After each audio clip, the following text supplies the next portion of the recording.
Shalom, shalom, brothers and sisters. Got a special show for y'all, brothers, today.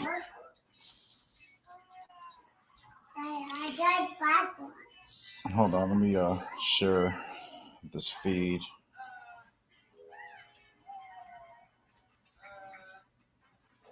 on my Facebook. But tonight, y'all are in for a treat, okay? You know what I'm saying? Because, like I said, not only your boy be debating, biblical topics, but I was on an all black panel, right? Basically, a bunch of Pan Africans, and and you guys are going to see what I did to them, okay? You're basically going to see today how I had African Americans admit that so-called Puerto Ricans or Hispanics taught the black community their African traditions based off of a video I showed them about hip hop. And in a minute I'll tell you more details about what was going on in the conversation. And you brothers are going to see me multiple times having these brothers admit that we taught them their African culture. Classic.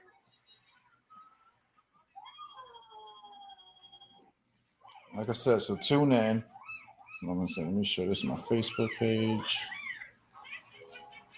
because this is about to get good.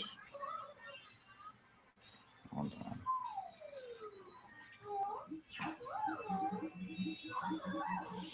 So we're going to learn a few things today about hip hop and things of that nature, because that's basically what the conversation turned into when I was asked a certain question.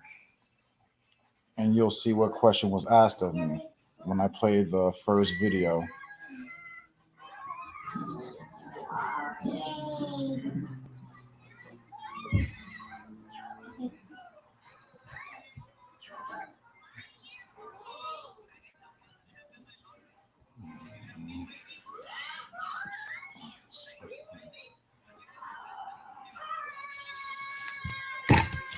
Right, so let's get into it, right? So first I want to show you guys the video the video that we were discussing, right? So I'm gonna play the video we were discussing, and then I'm gonna let the conversation play, and you brothers and sisters can see what we were talking about and how I basically made these Pan Africans shoot themselves in the foot this whole conversation. All right, hold on.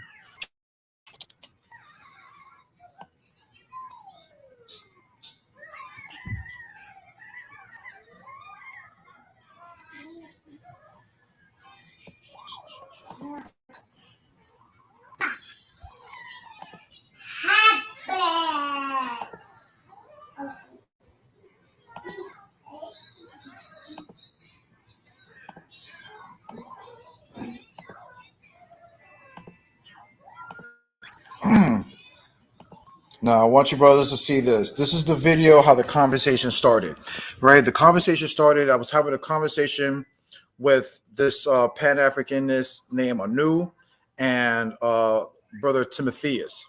So, Timotheus, in the beginning of the video, asks us a question about show us, blacks trying to be like Hispanics or, doing Hispanic culture, whatever the case may be, right? So, the first thing I mentioned to the brother was hip hop. At first, he was combative, but then what you guys are going to realize is that I actually taught him what hip hop, what hip hop is all about. You're going to hear me question him about, well, he didn't even know the four elements of hip hop. Neither did I knew. Neither did none of these Negroes that were on this phone call, whatever, this group chat that I'm about to share with you, right? So I basically had to teach them their culture, the hip hop culture, and while they were learning about their hip hop culture, they also noticed something else once I brought this video that I'm about to show. Now, we're going to listen to this video, and we're going to point out multiple things that KRS once said. And the second thing he's going to point out is going to blow your mind to the point where I have these African Americans agreeing with KRS-One and multiple times saying over the live feed that, yes, Puerto Ricans taught African Americans their African heritage. Bro, it was hilarious, bro. I had these guys saying it, bro. Pan-Africans, okay? Classic. This is why I tell you, bro. When I get people on discussions, I make them say what I make them say these things, bro. All right, so let's get into the video, right? So let's get the context.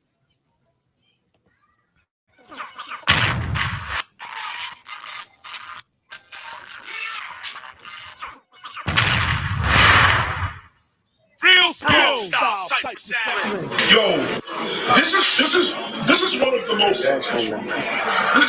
underrated, forgotten parts of hip hop. Some Latino scholar should do a book on this. When hip hop first started, it was blacks and Latinos. At the beginning, when it was blacks and Latinos. At the beginning, when it started, as a matter of fact, it was that energy.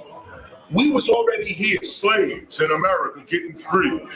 Then Puerto Ricans, Dominicans, Cubans started coming into New York. It started from the 30s, from the 20s. We linked up. We started teaching you guys English. We started teaching us Spanish. Some of the foods that we forgot about, some of the ancient, we forgot about. The Latino community brought it back fresh from the Caribbean. Black people got educated, and take a guy like Alphonse. Black people got educated. The community brought it back fresh from the Caribbean. Techniques, some of the foods that we guys English, we started teaching us Spanish. Some of the foods that we forgot about, some of the ancient techniques we forgot about. The Latino community brought it back fresh from the Caribbean. Black people got educated, and brought it about. Some of the ancient techniques we forgot about. The Latino community brought it back fresh from the Caribbean. We started teaching you guys English. We started teaching us Spanish. Some of the foods that we forgot about, some of the ancient techniques we forgot about. The Latino community brought it back fresh from the Caribbean. Black people got educated, and take a guy like Alphonse Schomburg in New York. He's a Puerto Rican in the 1920s, a scholar who brought back black knowledge. Let me say a scholar who brought back black knowledge. Let me see 20s. Schomburg in New York. He's a Puerto Rican in the 1920s, a scholar who brought back black knowledge in the 1920s. Schomburg in New York. He's a Puerto Rican in the 1920s, a scholar who brought back black knowledge. Let me say it slow again. Damn. This is a Puerto Rican scholar, Alphonse Schomburg. This dude, first of all, he has a center in Harlem on 135th Street. You should go visit it. It's part of the Library Association, the Alphonse Schomburg Center for Black Studies. This is where you drop the jewel. He ain't black like that. Or is he really? Because some black people ain't even black. He's blacker than some blacks on the same block. Why? Because they denying the history right up the block. Right up in Columbia, right there, NYU, they denying the history. But a Puerto Rican came and restored black history and put his center in Harlem. A Puerto Rican came and restored black history and put his center in Harlem. A Puerto Rican came and restored black history and put his center in Harlem. A Puerto Rican came and restored black history and put his center in Harlem. But a Puerto Rican came and restored black history and put his center in Harlem. But a Puerto Rican came and restored black history and put his center in Harlem. Then we have to talk about Ruby D, MC Ruby D. In the early days, there was a rhyme. He said, I'm MC Ruby D, a Puerto Rican. You might think I'm black by the way that I'm speaking. Everybody knew that rhyme. Everybody. You wasn't hip hop unless you knew that rhyme. MC Ruby D, a Puerto Rican. You might think I'm black by the way that I'm speaking. Ruby D. In the early days, there was a rhyme. He said, I'm MC Ruby D, a Puerto Rican. You might think I'm black by the way that I'm speaking. Everybody knew that rhyme. Everybody. You wasn't hip hop unless you knew that rhyme. Romantic Fantastic Five. So the Latino, I can go on and on. The Latino connection is really strong, but it's again the corporate It wants to make you think that rap is just about black males doing poetry. And it was never about that from the beginning. Males doing poetry. And it was never about that from the beginning. It wants to make you think that rap is just about black males doing poetry. And it was never about that from the beginning. Doing poetry. And it was never about that from the beginning. Let me even take it further. It was a breath of fresh air when Pun came back out.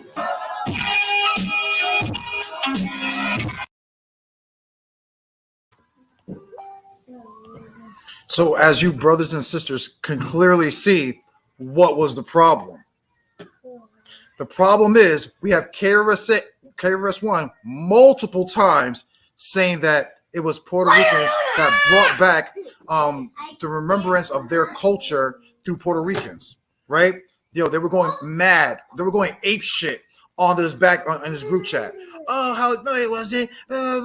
Who's KRS-One? Who is he to speak? KRS-One is a philosopher. He's one of the teachers of hip hop. That's why they didn't even like that. But I told them, it's like, it's not just KRS-One who says this, which I'm going to show you plenty of other videos today of other, people saying these things, So that's basically where the conversation, turns interesting, right? After I show this video. But before it, you're going to see how they changed up their stance. After I teach them about hip hop, I show them this video, right? Then we start discussing it, and you're going to hear Anu and the brother Timotheus basically agree with KRS-One and how he just broke that down about how we taught them their African ancestry. And again, people, this is on a pro-black group chat. 99% of the people are so-called African Americans on this group chat.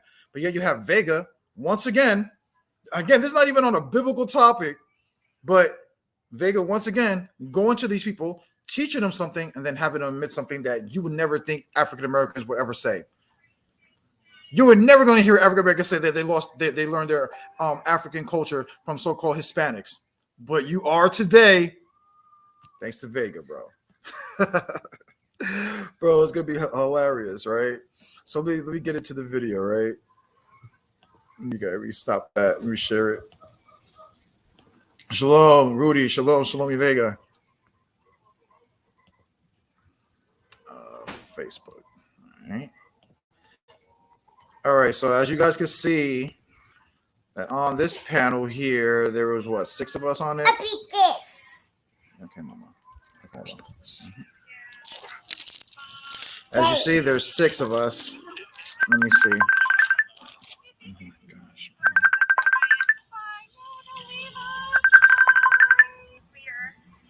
Oh my gosh. Yeah, brother, I'm live right now.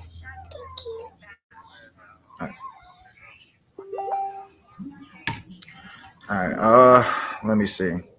So let's get into the discussion, right? Let me make it big.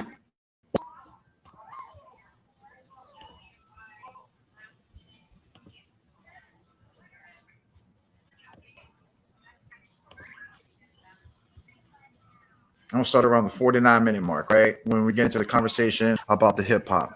Because I'm gonna get questioned by the brother Timotheus, and he's gonna ask the question, about, when did blacks ever copy Hispanics? And this is when I'm gonna bring up the hip hop culture. And their brother, and what's also beautiful about this conversation is that even when they ask me about other cultures that black man copy from the Hispanic or native, I answer the question easily. Okay, people, like, you're gonna see body bags in this conversation.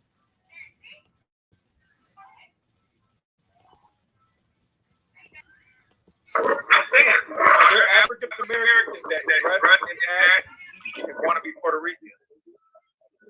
Of course, it's a thing called hip hop, bro. What the fuck you talking about? The black people are the original hip hop. Yeah, bro, you're an idiot, bro. Hip hop was started by Puerto Ricans and fucking African Americans, bro. Give me the names of 3 Puerto Ricans that were the fathers of hip hop. Stop it. Three Puerto Ricans. You're right, you're idiot. You're right. Give me the names of 3 Puerto Ricans. I know I'm right, bro. Everybody knows that hip hop Tommy, what's the four elements of hip hop? I got a question for you. I'm not- Who are the three Puerto Ricans? Now, again, people, you're going to hear me ask them the simple question. What are the 4 elements of hip hop? None of them on that panel knew what the 4 elements of hip hop was. Tommy didn't. And you're going to hear him clearly say, well, I don't know. Well, I really don't even listen to hip hop like that, but still wants to talk about the topic of hip hop. Then you're going to hear Timotheus, which you see him on the comment board right now. Then you're going to see Timotheus say, oh, hip hop was about fashion and music, right? And stuff like that. He didn't know the 4 elements of hip hop. You're going to hear it. Like I said, I'm going to give him an opportunity to answer. Nobody is going to answer. You ever heard the term black redneck? Oh, you mean like an Uncle Ruckus? I'm guessing that's what you mean. Bro, I don't know why everybody's calling me, bro. I was like, I don't understand, bro. Y'all should be on a live, bro. I already tagged you to the live, bro. I'm live right now. You know what I'm saying? I'm the second dude to call me, asking me if I'm live. I don't know why. I tagged him to the live. You know what I'm saying? Nah, but I don't know, Louis, black redneck. I don't know. Is that like a Uncle Ruckus or something like that? What people will call Uncle Ruckus from that show Boondocks.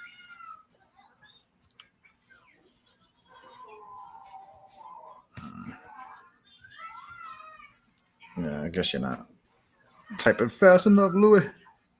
Sorry, let me get back to the video. So again, y'all already hearing what's going on, right? I'm going to ask them the question about anybody knows the 4 elements. And you're going to see that nobody on this panel knows what the 4 elements of hip hop is. These guys don't realize that hip hop is a culture, right? They just think it's about music.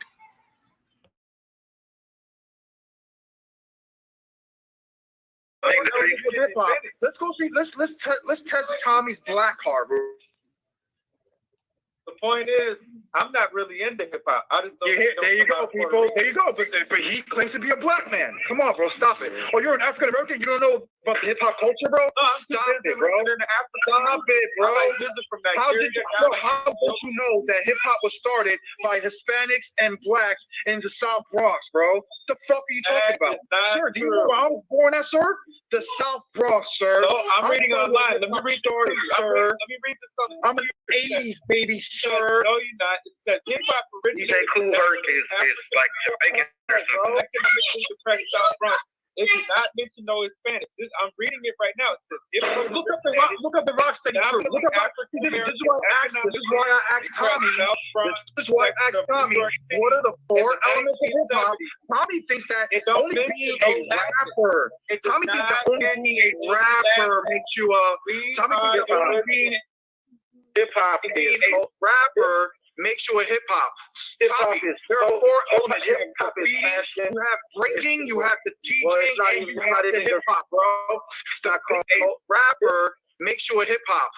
Tommy, there are 4 elements. Hip hop is fashion. You have breaking, you have the DJ.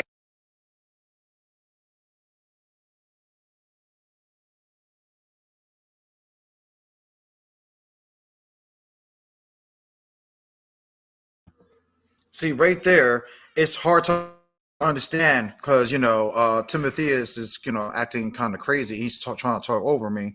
But you hear him in the background saying, oh, hip-hop is also about fashion, right? He's saying fashion. That's not one of the 4 elements of hip-hop. Fashion is not one of the elements of hip-hop. You see what I'm saying? So none of these guys at this point knew that the elements of hip-hop. But yet they want to talk about hip-hop. This is what was so funny. So after I, can clearly see that they don't know anything about hip hop, you're going to see me teach them about what hip hop is and how it started.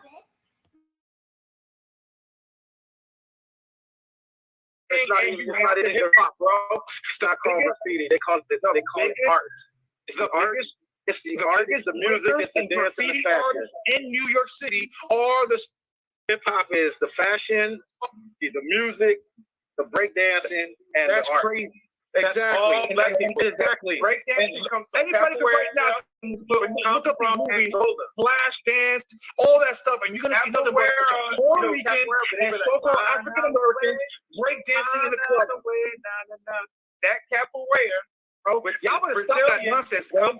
Y'all better stop that nonsense, bro. Breakdancing is really Bro, stop that nonsense, bro. capoeira, which comes from Angola. Cut it out. Now, the interesting thing about that is that there was I forget his name, but it was a professor that says a lot of that is all just based on our genetic encoding, because nobody that was in the Bronx was connected to anybody in Brazil and knew shit about capoeira, but they created a dance style that used a lot of the similar moves, like the flare and all of that type of shit. Same with the haircuts, like how we started cutting our hair in weird ass fucking styles and gumbies and shit. Started doing it. You can find African tribes that cut their hair in weird ass. You know what? You can watch. I can show you a video right now. I can show you a video right now of Busta Rhymes. I can show you a video. The sun god KRS-One, and they'll tell you that when the so-called Hispanics and blacks were in the neighborhoods together, that we brought many things back to your remembrance. He said it. I'm telling you. No, you did not. When you talk about us fighting, no, we've actually taught and reminded a lot of African Americans back to what they forgot. So.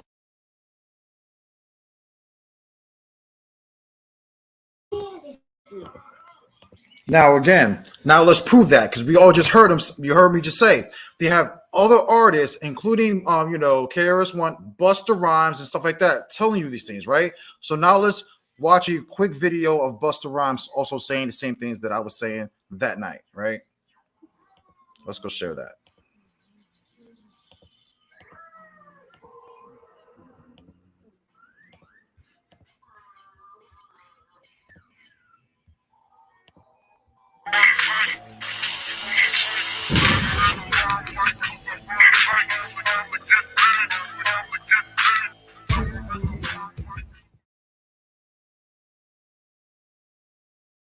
How do you think your music has influenced the Latin music and its culture?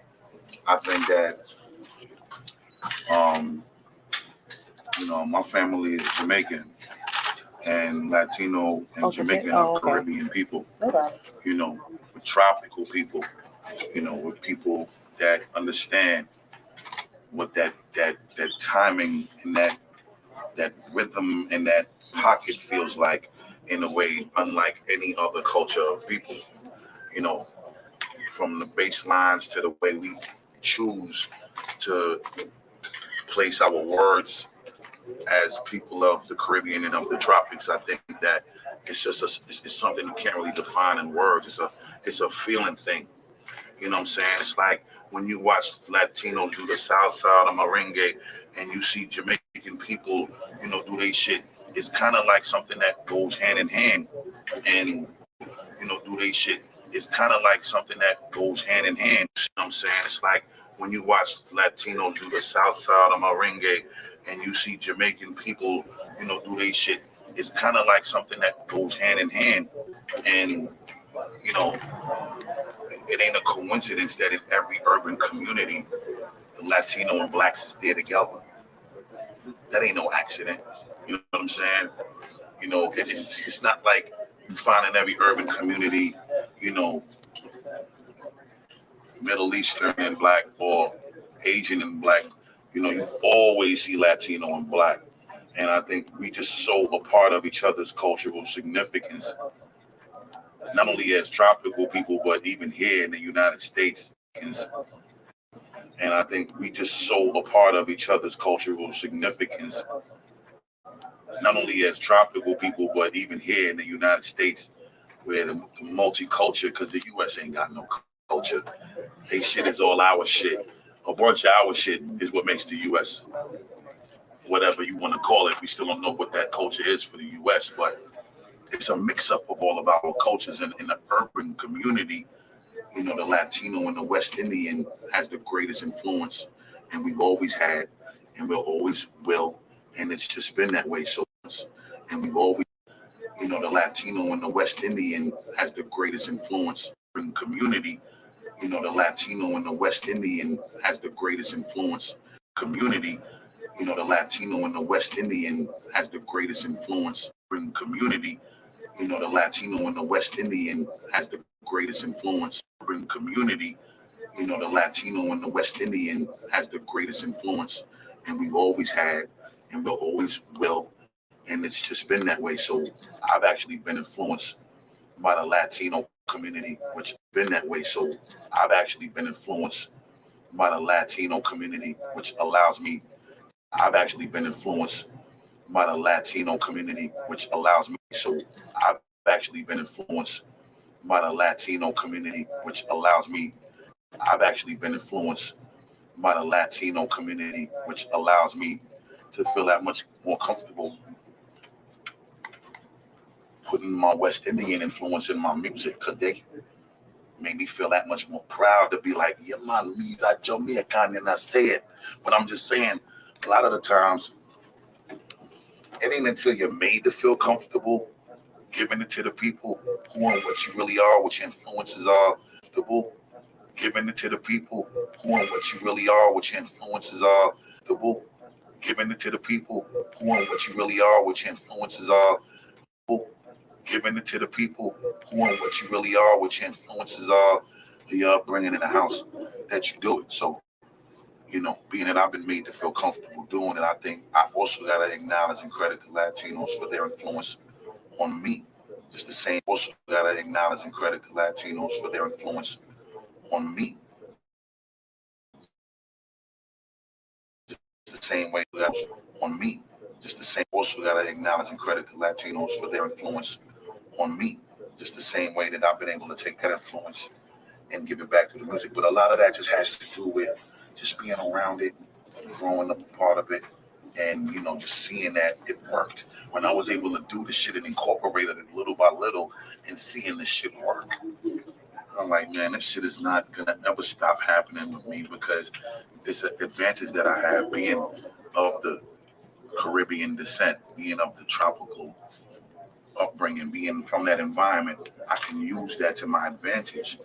A lot of rap motherfuckers and American artists, they can't use that, and I can do what they doing as an American, but also got this little secret weapon that I'm gonna pull out the stash every now and then, and I'm gonna use it to my advantage. So, you know, I think that's really what it is, and so far, it's been magical results for me.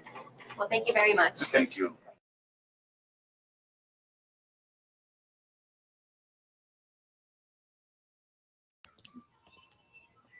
So there you go, right? So you clearly hear Busta Rhymes telling you how influential the Latin community was to being a part of hip hop, but not only a part of hip hop and the culture, but you also heard him say, even Busta Rhymes say, they even influenced me personally in his career. You see what I'm saying, people? And this is why I keep telling these people about the respect that we need to get, because they don't respect us. They want to push us to the side. And, you know, it's just like I said, Timotheus' whole argument was, in the beginning of the argument was, show me blacks that want to be like Hispanics and blah, blah, blah, blah, blah.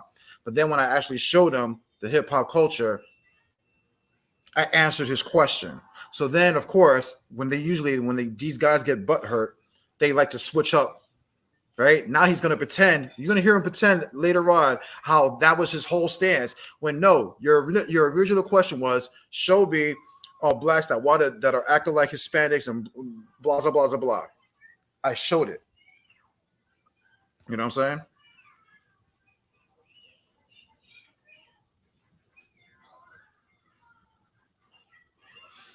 Mm-hmm. No, that is not the answer. Timmy, you could get hurt all you want, brother. You're going to be the embarrassment of this video, bro. I understand, bro. You're going to be the laughing stock in the black community in this video, bro, because you totally agree with Busta Rhymes and KRS once said. And I'm going to play it multiple times where you said it, bro. I understand it's going to hurt, bro. You know, you guys can get all emotional all you want. I don't understand. You guys just can't be humble, because that wasn't your initial stance. Your initial stance was, we ain't shit. You know, black man was this, and we never, you know, copy no Hispanics and blah, blah, blah, blah, blah, or natives. But yes, you do. Even when I brought up the whole native argument, clearly chopped off your head with that, right?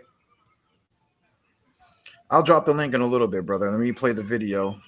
so y'all can hear the conversation. We don't need to hear Timothy cry. That's all you're gonna hear Timothy do is cry and try to backpedal and say, "Oh, I didn't mean it like that." But like I said, we're gonna let the video play, hear the video, then exactly ethnic ego. That's what I'm saying. It's not my fault. These guys want to keep talking shit, so and they get mad when I have to kick them and punch them in their face and keep stomping them in their face to remind them history, bro. You know what I'm saying? You guys clearly heard when I asked them about the four elements, they didn't know. He said something about fucking fashion. You're not going to hear any MCs talk about the four elements being fashion. Matter of fact, I'll probably play a video of KRS-One breaking down the elements of hip-hop and other artists. Like, fashion is not part of it. There's four elements, okay? DJing, MCing, breaking, and graffiti. That's it. Those are the four elements.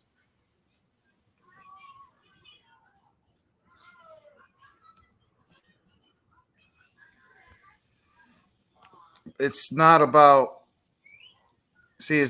influencing each other. See, that's what I'm saying. You guys are not getting the argument. The argument is I'm going to have these Pan-Africans admit that we taught them their African history. That's the point. You know what I'm saying?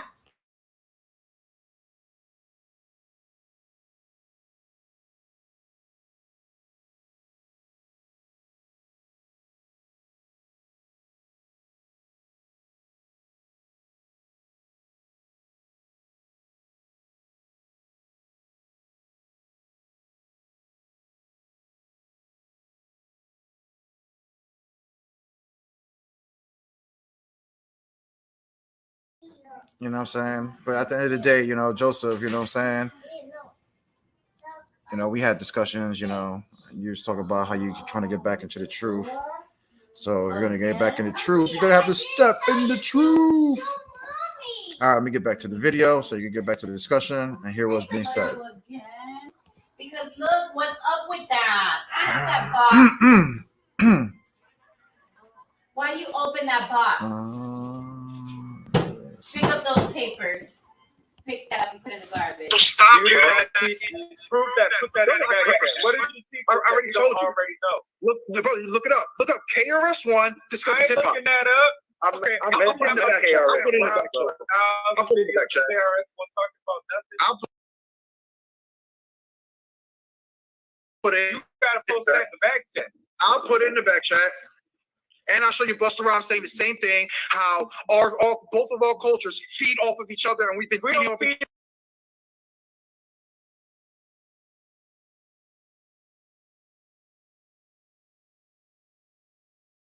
other, sir. Culture. It is Hispanic and African American culture. We both are flavors. I think I understand. Let me see. Hang on. Tommy, let me hang on. Tommy, is this what you're? I think this is what Tommy is trying to express. Here's the problem. What Tommy is trying to express is that, you know, us disappear as if we don't live in the ghettos with you. That's what I'm saying. Like, no, I didn't listen. You're literally hearing what you want. You're literally hearing what you want to hear. You're literally hearing what you want to hear.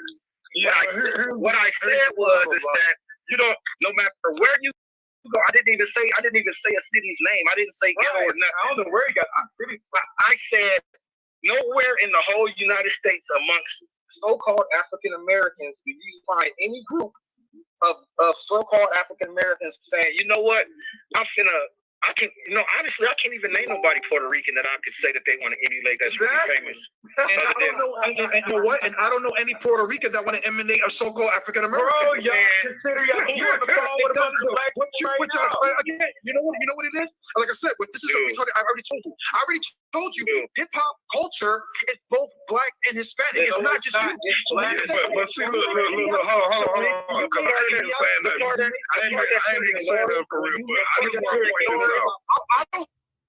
I just want to point this out, because I ain't said nothing in a minute, bro. The way you dress, the way we act, I ain't said nothing in a minute, but I just want to point this out. Basically, almost the same when it comes to that shit, bro.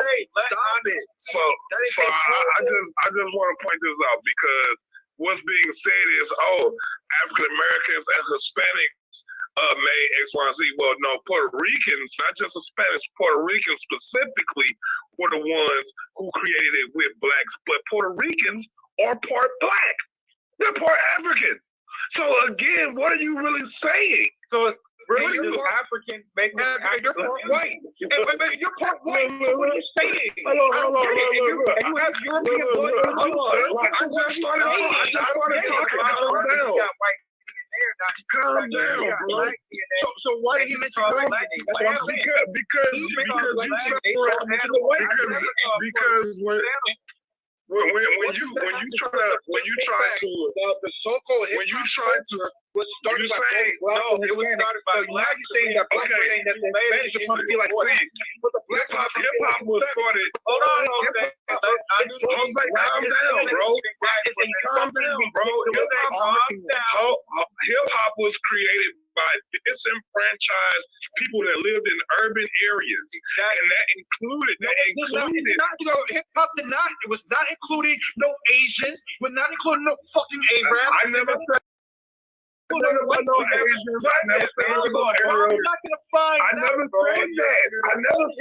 Calm down. You're not gonna find Calm down. I never said that.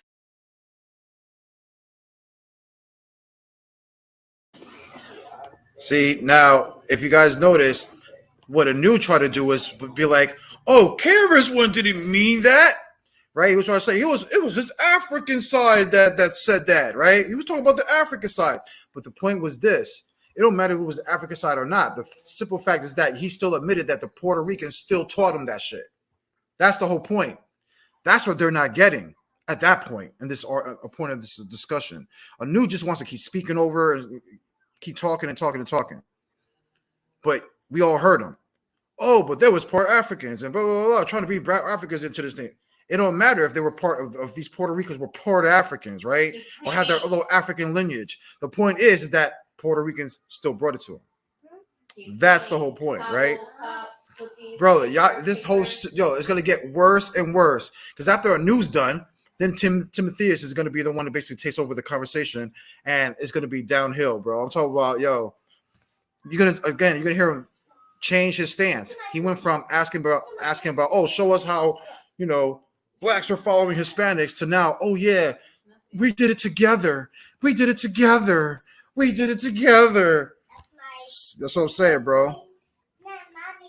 Where was that energy in the beginning of the conversation, Timotheus? When you were saying, oh, blacks never follow Hispanics. Yeah, we ain't the same and blah, blah, blah, blah. But then now you're going to hear Timotheus change his whole stance.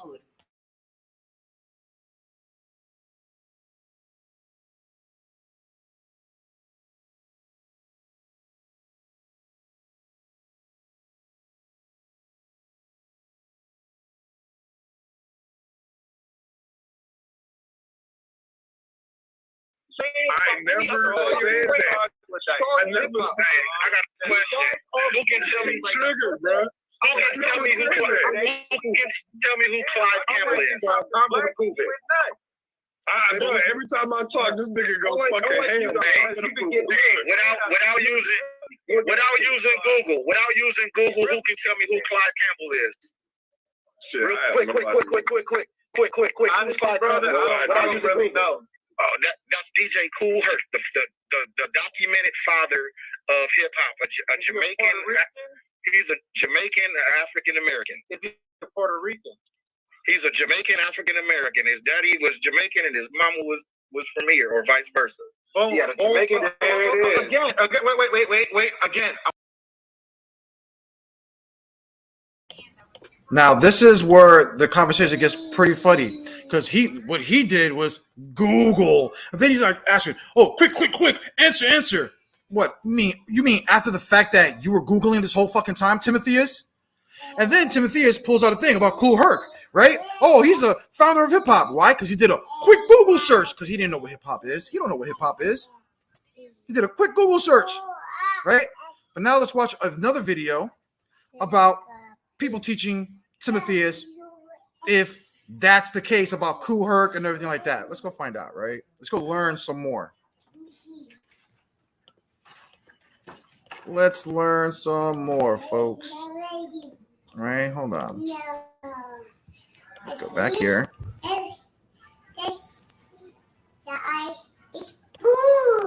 Where is it at? Bam, right?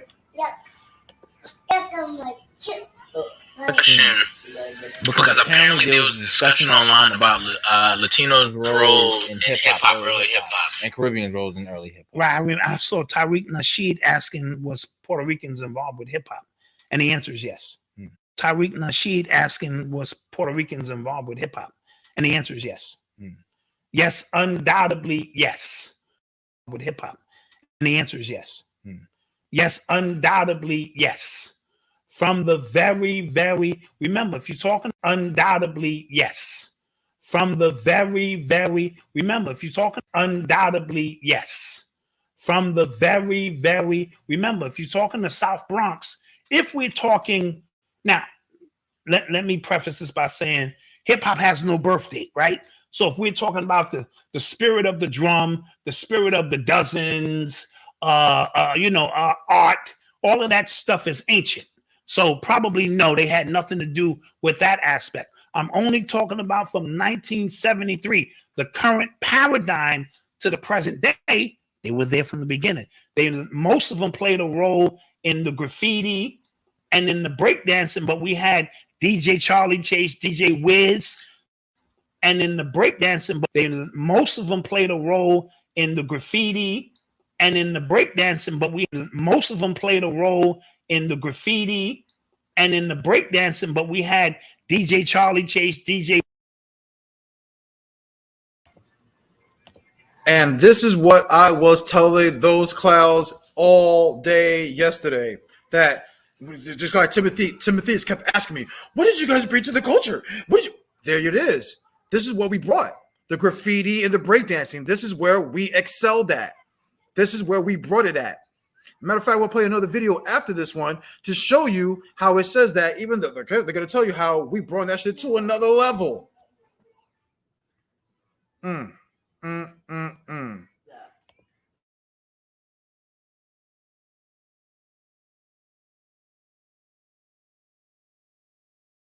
Wiz.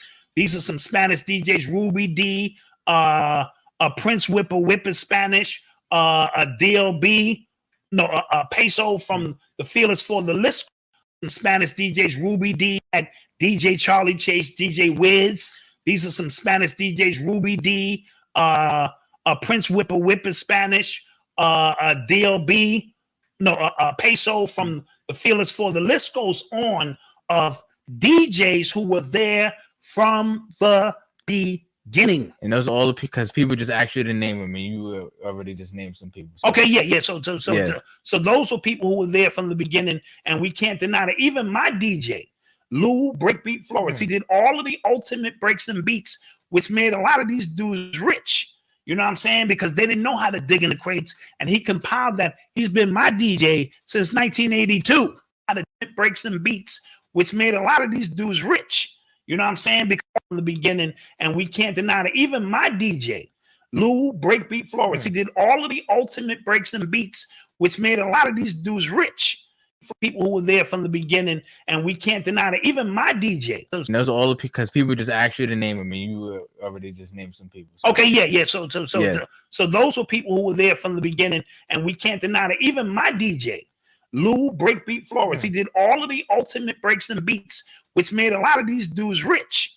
You know what I'm saying? Because they didn't know how to dig in the crates, and he compiled that. He's been my DJ since 1982. All right, so process that, and he was the DJ before that.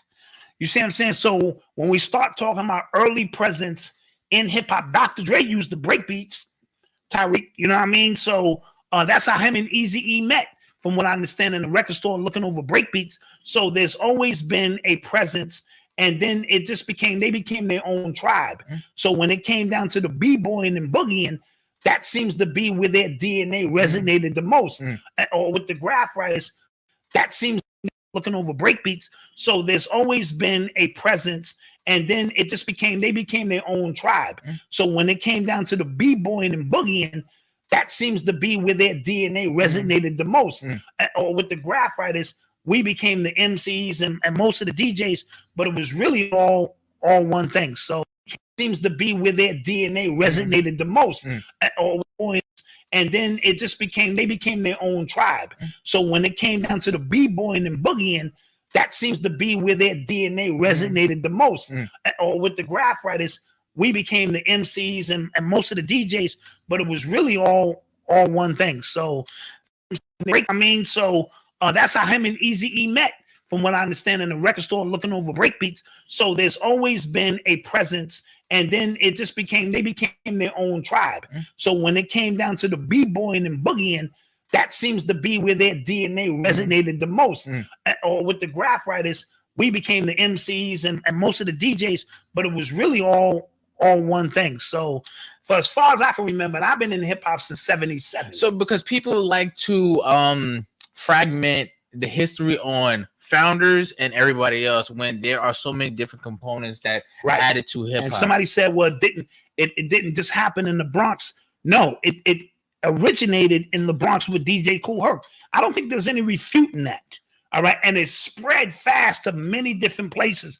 Also, while hip hop was coming up, salsa was coming up. So a lot of the Spanish brothers were creating the salsa scene, but the one was coming up. So a lot of the Spanish brothers were creating the salsa scene, but the ones who wasn't with the salsa, they immediately resonated to hip hop.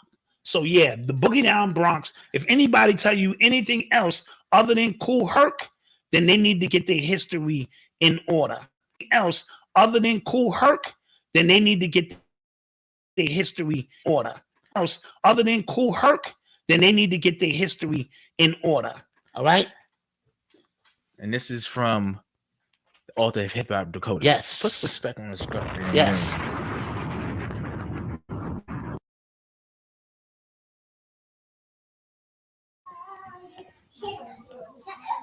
There you go, right?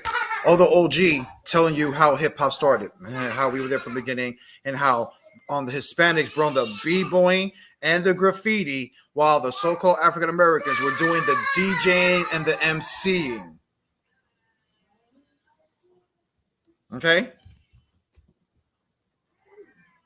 It's not about disagreeing, about saying Kool Herc, because again, Kool Herc, you would say he would be the founder when it came to mainstream hip hop, basically when it started spreading. But hip hop was even before before him. That's the whole point. If you want, I can show you a matter of fact. I'll show you a video. I'll even show you a video of other MCs talking about it. Watch, hold on. Watch, I'll show you. Let me get to it.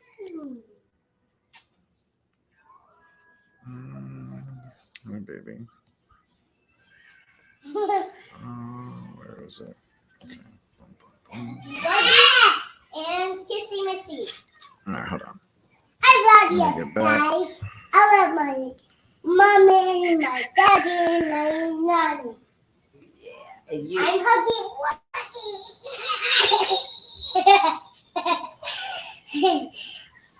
I want to say is this one. Let me see.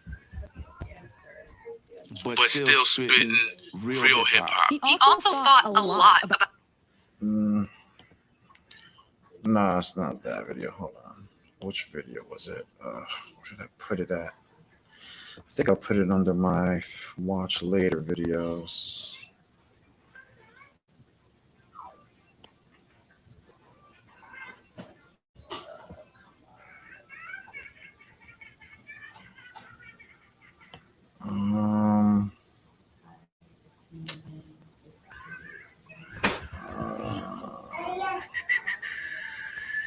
Liked videos. No, favorite. Let me see. No, I can't find it. Hey, hug you until you pop.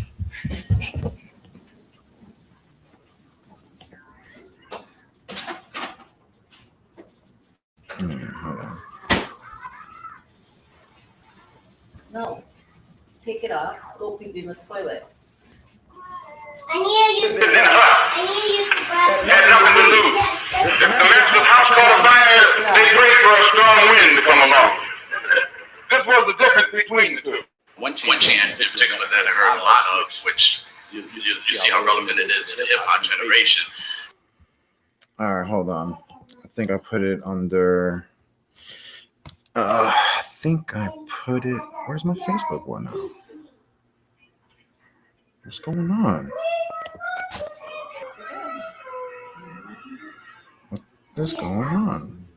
Now wait, are you serious, bro? You opened your own book, bro? Come on, man. This is ridiculous. Okay, let me see. Facebook.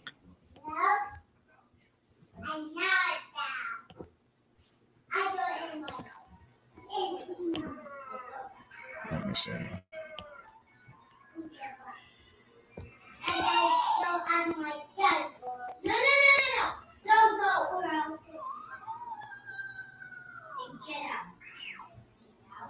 Here it is. All right.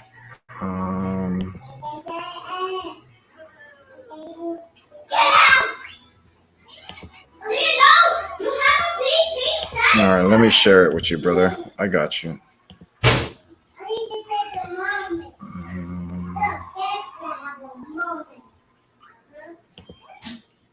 Here it is. Boom.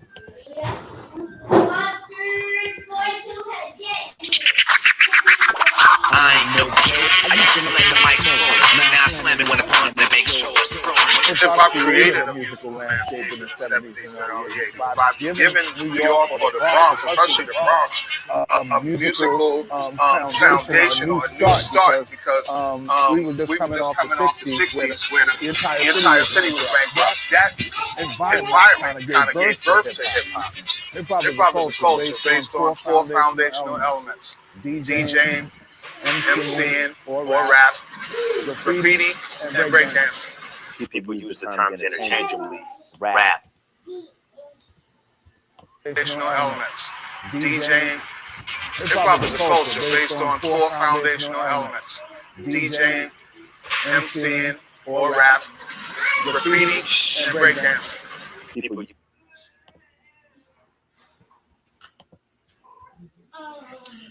You hear that, Timotheus? Hip hop has four elements. Did he say anything about fashion? No, he didn't say anything about fashion, Timotheus. You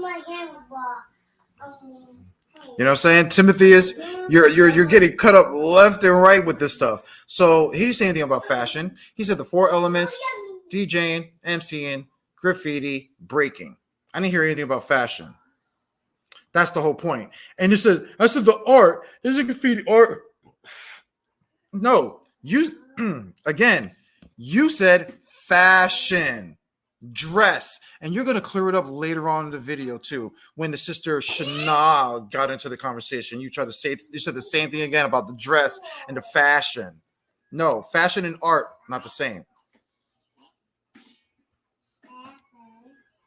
So again, you did not know the four elements, and right now you still can't even be humble enough to admit it, even though I just showed everybody on the camera how you said fashion was involved with the four elements, when that's not part of the four elements of hip hop. You guys don't know the culture.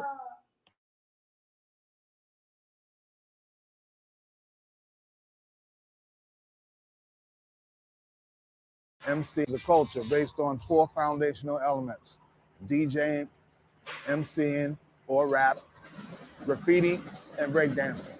People use the terms interchangeably. Rap with hip hop, whereas hip hop is the bigger culture. Rap is something you do. Hip hop is something you live. Coming from the disco era, you know what I mean? We were inner city kids. We couldn't get into disco, so we had to recreate that disco. And that's what basically hip hop started out as, like the bastard child of disco. I mean, it was our rebellion against that and our recreation of it at the same time. You see, I am Wonder Mike, and I like to say hello. The turntables became our instruments. Like, so a lot of people in the inner cities, they didn't have money for instruments. So you had to find those sounds somewhere. So you dug through your pop's crate of records and you just listening for these different instruments and sounds. And then you pulled from those different sounds and made a total new creation. People forget that the DJ is the backbone of hip hop. That's where it all started. DJ spinning at parties. Kool Herc is actually documented as the father of hip hop. When he was playing the type of music he was playing and maybe the way he was playing it, it brought out a different type of energy than ever experienced from that demographic at that time. And he just started putting one drum break behind the next drum break, and you would just go to Herc party just waiting for those breaks.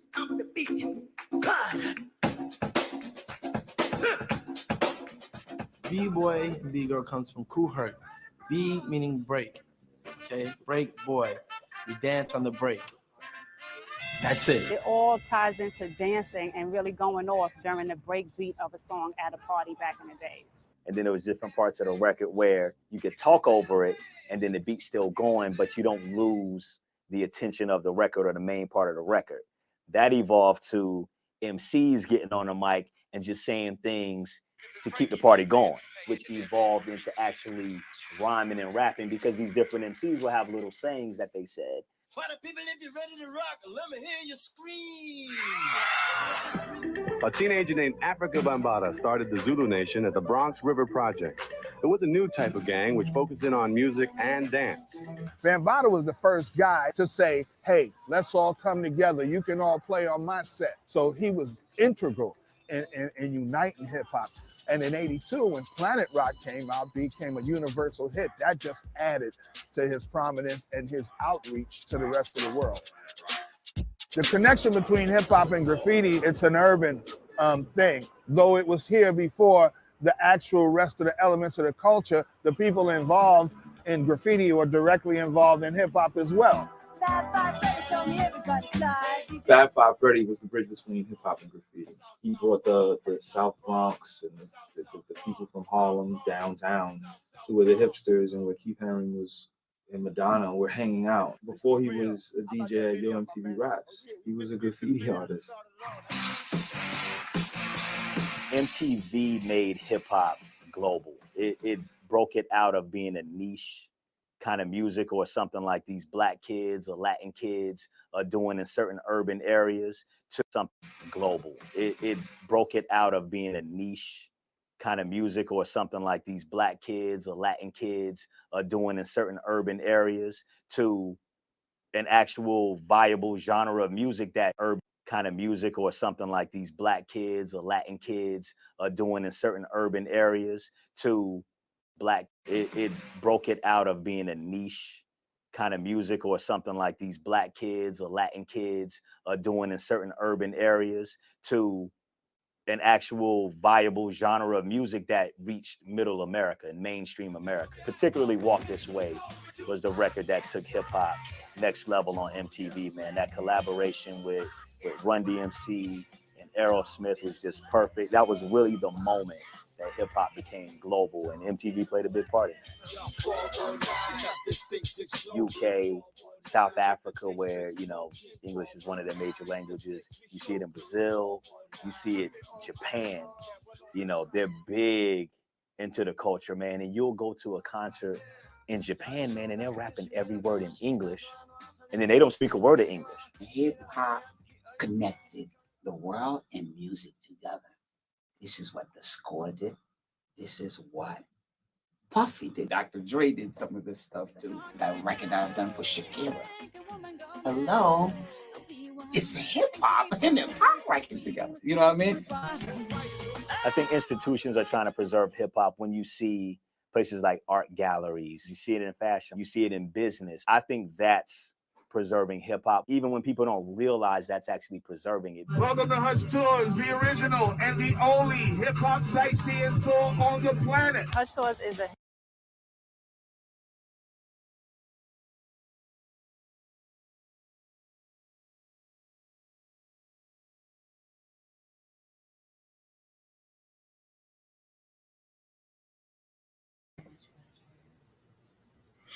All right, so we had it there again, right? Talk about how blacks and Latinos were doing this music throughout the ghettos, and MTV basically blew it up. But again, blacks, Latinos, right? Yes. Look at your diaper. It's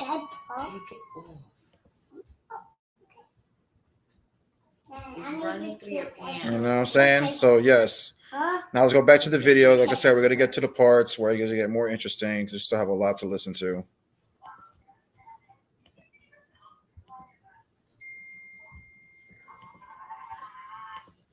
I want everybody to see now. Listen, I said the documented father. I said the documented father. Again, hip hop is not just about MCing and DJing. Who said that? DJ, okay, hip hop is also about dance and graffiti, artwork. Sir. I know the 4 tenets. I know the 4 tenets of hip hop. I just said the 4 tenets of hip hop a minute ago. Most famous graffiti. Go look up the most famous graffiti artists in New York, and you're gonna see nothing but a fucking bunch of Puerto Ricans. You go look up the best break dancers in New York, and you're gonna see nothing but fucking Puerto Ricans and Dominicans. So stop the bullshit. You talking about right now or in the 80s? Yeah, go ahead. No, back in the day, when the hip hop was first started, all the big breakers, the graffiti artists, were all Hispanics. The only DJing. So you know who Poppin'? You're telling me you know who Poppin' Taco is? Hip hop is a culture. You know who Poppin' Taco is? Hip hop is a culture. You know who Poppin' Taco is? That's what I'm saying. Listen, you better stop it. You better stop. How come we ain't never seen nobody try to emulate? Why we ain't never seen nobody try to emulate mariachi music and wearing sombreros and shit as a cultural phenomenon? Like why we don't see that shit? I see it. Why you don't see it? What I do see? Hey, hold on. I'm not talking directly to you. Stop being triggered by everything I say. Bro, you being triggered. Mommy is African. Mommy is African, dummy. Stop it. That's an African title, mommy. You know what it is? You know what it is? These guys get mad. These guys get mad because nobody's mad, but their girlfriend. Bro, nobody's mad about impact as far as their message. Can we let KRS speak? Can we let KRS speak real quick? Man, I've let KRS. Everybody hear real quick.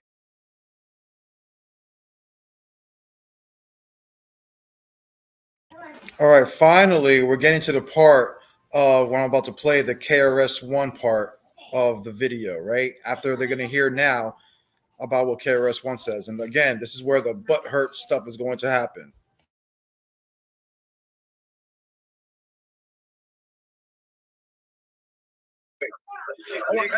You're going back about something we was talking about 30 minutes ago. I'm going to show you. Let's listen to what KRS said. That's what I already told you. You asked for the. I didn't ask for shit. It's going to hurt. Let's go hear what KRS said. How hip hop started with who?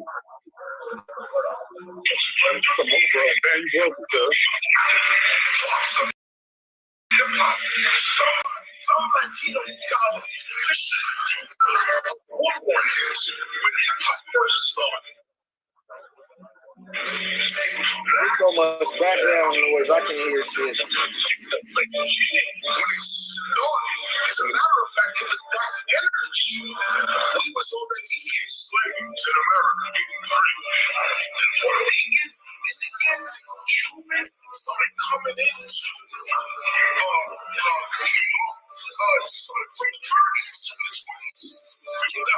I can't hear it. I'm very sure you can't hear because nobody wants to mute up and hear it. That's the whole point. I can't hear. There's a lot of background noise going on. Oh no, because he's in a store. He's doing an interview. He's in a store, so that background is actually in the video. But you gotta, okay. That's what I heard him say. What I heard him say is that they came together and started doing it. He didn't say that they invented it. No, he said hip hop started with blacks and Latinos. That's exactly what he said out of his fucking mouth. He said Cubans and all kind of shit. And Busta Rhymes, they both said that hip hop was created by Puerto Ricans and Black Power. Period. I know, that's what I'm saying. These guys are clowns with this shit, bro. Bro, I'm gonna put it in the background. You have to hear for himself, and then you're gonna hear him say that we taught you guys many things and put it back into your remembrance. So all this religion that you guys do over there, that capoeira and all that bullshit, thank you. You should be saying thank you, according to KRS-One and you culture. Now I'm gonna put it in the background. You misunderstood what he was saying. That's what it was. See, what he was saying was Yeah, because Puerto Ricans are part African, meaning they are literally Africans to themselves. Their culture, He said the culture that you guys forgot about. Let me say.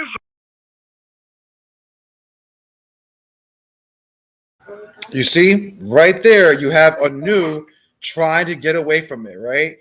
Again, KRS-One did not say, hey, a bunch of black Latinos or black brothers and sisters from the islands came and taught us this. No, he didn't. He said the Latinos did. That's the whole point of the video. The video was to show the separation between blacks and Hispanics. But these guys are saying, no, it's not about blacks and Hispanics. It was talking about the black Puerto Ricans. That's not what KRS-One said. And this is why I keep telling you that these double talking demons, what they do. But even if that's the case, that you talk about some black Puerto Ricans, right? The African part of the Puerto Rican, it doesn't matter. It was still Puerto Ricans who taught you African Americans your African history. He knows he already admit to it, but now he's just trying to save face.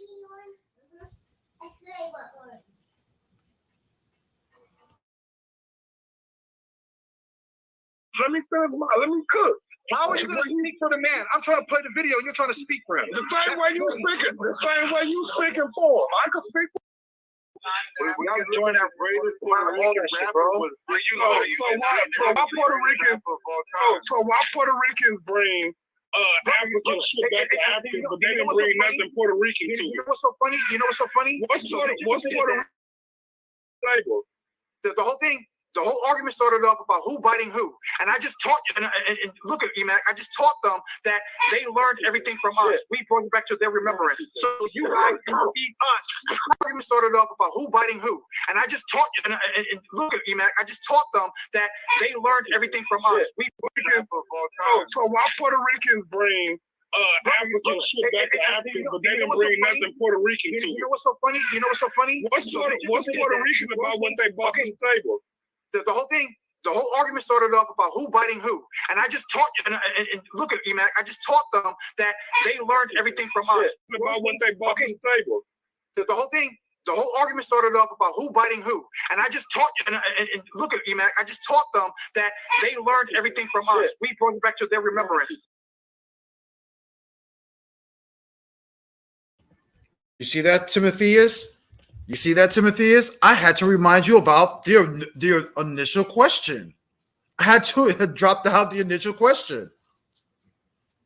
You said, who followed who? And I answered your question. And this is why I'm trying to tell you, you started buck dancing at this point, Timotheus. Then you realize after I'm teaching you the hip hop culture, y'all are going to start realizing now he's going to start agreeing. Yeah, we did it together. We did it together. We did it together. But that wasn't what he was saying. He was telling me to prove that, who followed who. You said that blacks didn't follow Hispanics and stuff like that. Well, I'll clearly show you. Yes, they did. We follow each other's lead. And I proved it. And that's just with hip hop. That's not even including when I started talking about the Native American stuff. And it's all facts. And I don't know why you guys get mad at this stuff. You did. You guys get mad. And you guys are going to hear them question me like, well, show us other than hip hop. Then I started showing I knew about people in the islands and how bachata, the salsa, merengue, African dances, that how we brought it back to their remembrance.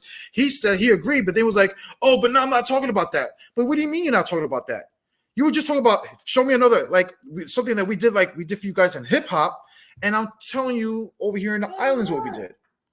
Oh, not about that culture. Oh, so now you want to move the goalposts and try to get into more specifics about culture? All right, so I said, all right, you want to play that game? Fine. We could take the dance out and just talk about Native Americans then. About how you have plenty of African Americans claiming to be Native Americans who got immigrated into our tribes, and that centuries ago we had to teach them our cultures and things of that nature, the language, dances, and everything. I've answered it all ways, but they're not getting nothing, bro. They're still not getting it because they have this black pride, bro. Stop it, bro. That's what I'm saying. Facts are facts. Bow down to your daddies, and that's it.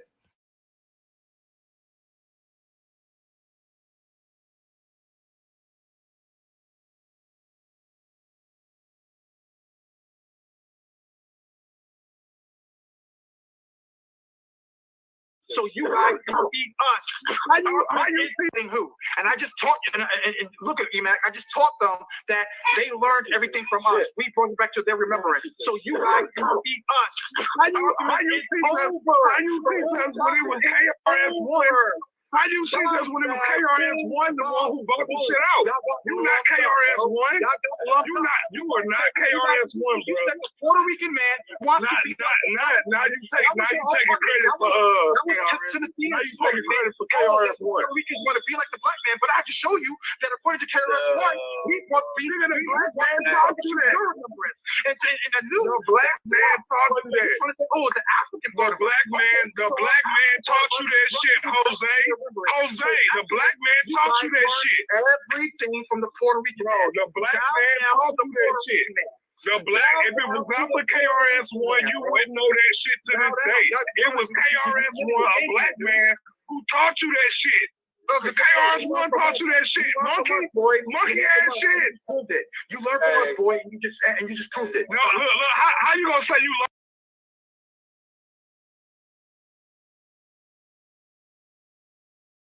Y'all see how bad I got that cloud? Anu, he's bad as hell. You learned that shit from KRS-One. It don't matter who I learned it from. KRS-One. KRS-One is teaching you guys hip hop culture, and you didn't like it. And you guys can clearly see they didn't like it. They start going ape shit. You know what I'm saying? They start going ape shit and start coming up with all these different arguments instead of just addressing what KRS-One said.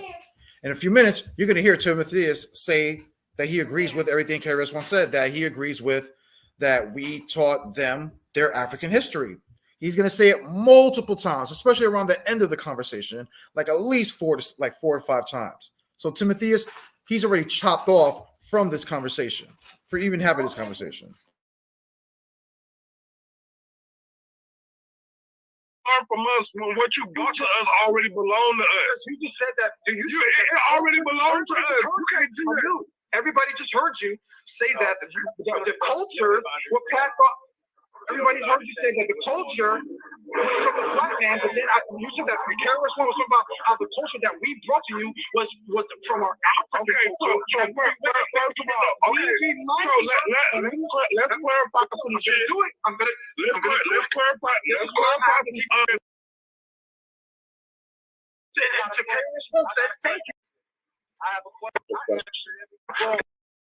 Because I heard him admit that he learned African culture from the Puerto Rican man. He learned it from the Puerto Rican man. Oh boy, Anu is not going to allow the answer to come out because Anu is butt hurt right now. Because I heard him admit that he learned African culture from the Puerto Rican man. He learned it from the Puerto Rican man.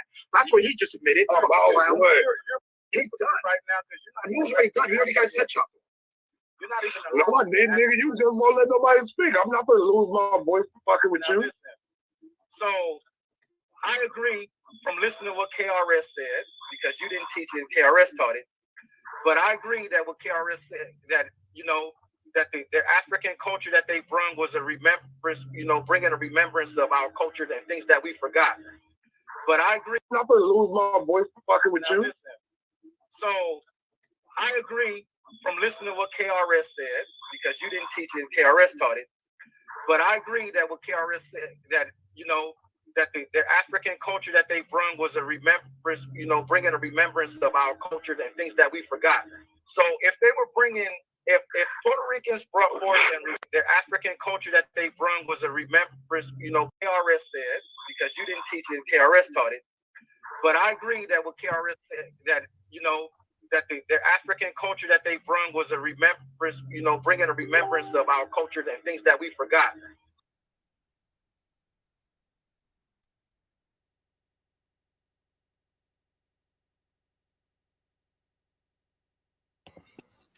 Now, Louis and Ephraim, did you guys just hear him just say that he agreed with KRS-One's breakdown about how the Latinos taught the African Americans their cultures and stuff? Yes, sir. You're done, Timotheus. You're done.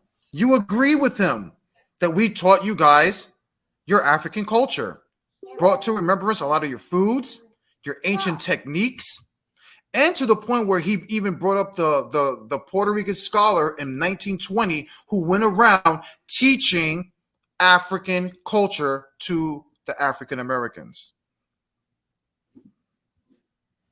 And you guys just heard it out of his mouth. He said he agreed with it. Now, again, I'm going to let the video keep playing, and he's going to keep saying it over and over again around the end of the conversation. That's what I'm saying, bro. It's already a wrap. I had Pan-Africans, people, agreeing that Puerto Ricans and Hispanics taught African Americans their African culture.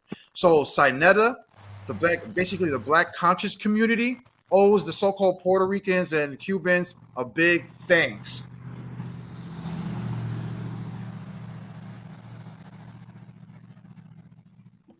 What's good, Louis? What's good?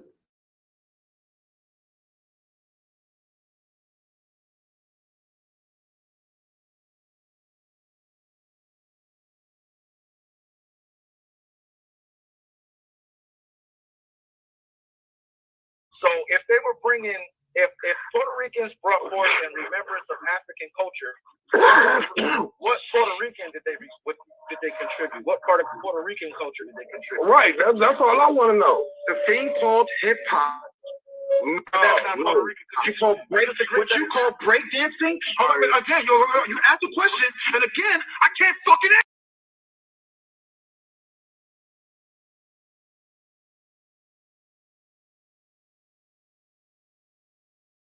Oh man, I check it out. So again, right? So they ask a question, try to answer it. They started to try to talk over me. I keep telling them, bro, you're asking a question, you won't let me effing answer it. You know what I'm saying? So stop asking me questions at that point, right? So I'm gonna skip down to the next point where the discussion is he's gonna start talking about Negroes, right? Oh, well, Jose, where do Negroes come from, right? What other race gets called Negroes? You know, stuff like that, other than African Americans and blah blah blah blah blah blah, right? He's gonna get into that little spiel. But this is how I'm gonna debunk that argument, and I'm gonna prove to you guys how I debunk that argument. He's gonna say, I'm gonna tell him this. Well, you guys call us niggas. And he's going to agree with it. And I knew we were going to agree with it.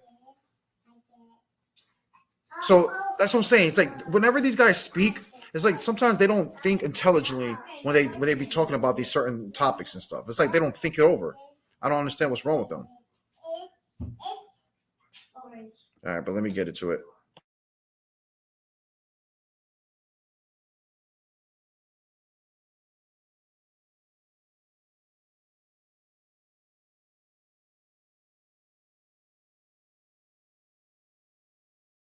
Answer it.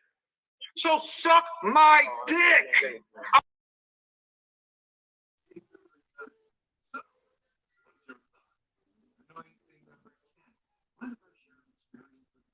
When they're going around talking and saying, "Hey, what's up, my nigga? Hey, my nigga, whoop, whoop, whoop, my nigga."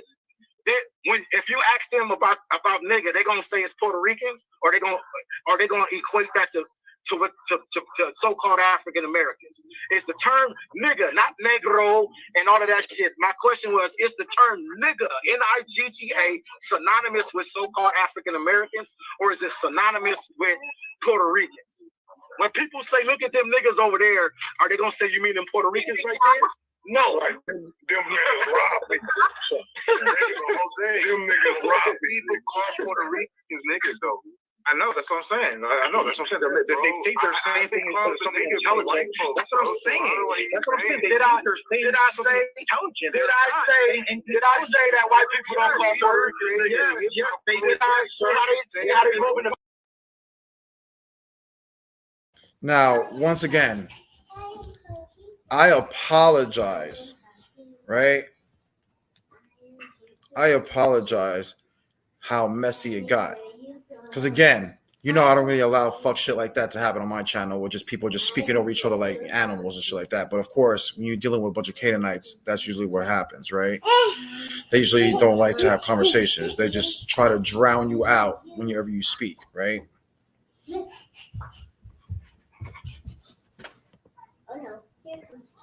Right?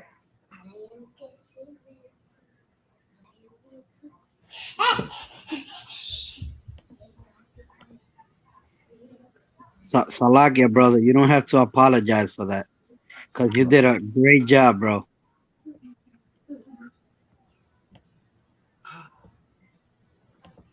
Can you hear me, brother Jose? Yeah.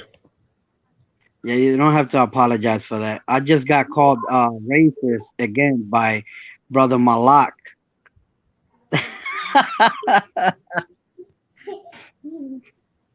And now brother Prince believes that Canaan is Israelites again, brother. I don't get it anymore. I just man. No, I don't think he believes that Canaan is Israel again. He just, we know that Messing there's around. some African Americans are Israelites. That's the whole point. I think he's trying to make. He's basically saying that we shouldn't be calling all of them Canaanites.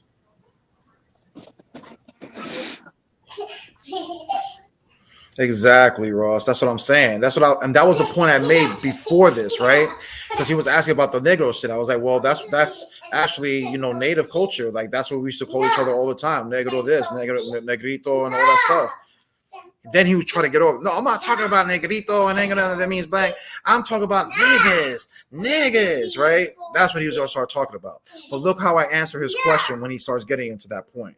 I'm going to ask him, well, you guys call us that.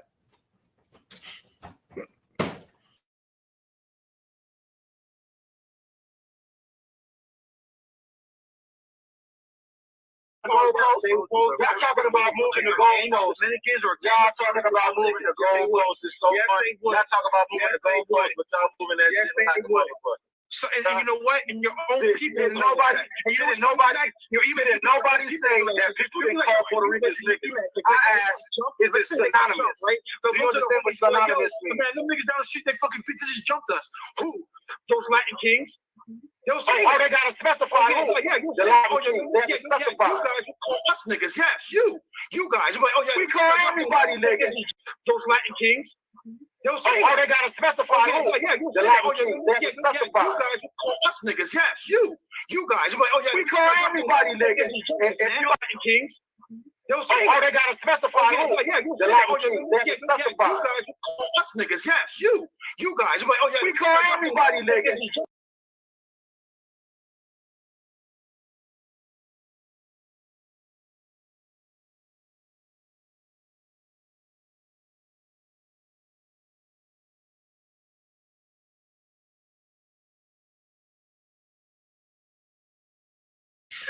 Bip bop boop. There you go again, right? So proved it again. He said it out of his own mouth. We call everybody Negroes. So there you go. You ask me, us Spanish get called Negroes? Yes, we do. We get called niggas too by so-called African Americans. You do, but by you guys, you just admitted it out of your own mouth. And yes, I'm blocking a bunch of Negroites today, bro. Y'all are no longer allowed on my channel, bro. I can bring that strife somewhere else, bro. You guys are not obviously listening to your master teacher from FOPI. He told y'all to start acting right, start acting like human beings. You guys can't, so therefore you guys get blocked, bro. At the end of the day, I don't need your views, bro. This is for positive channel for positive views, bro. Positive vibes. We're trying to get rid of all that negativity. But Ross, you on fire, bro. All right, let me get back to it.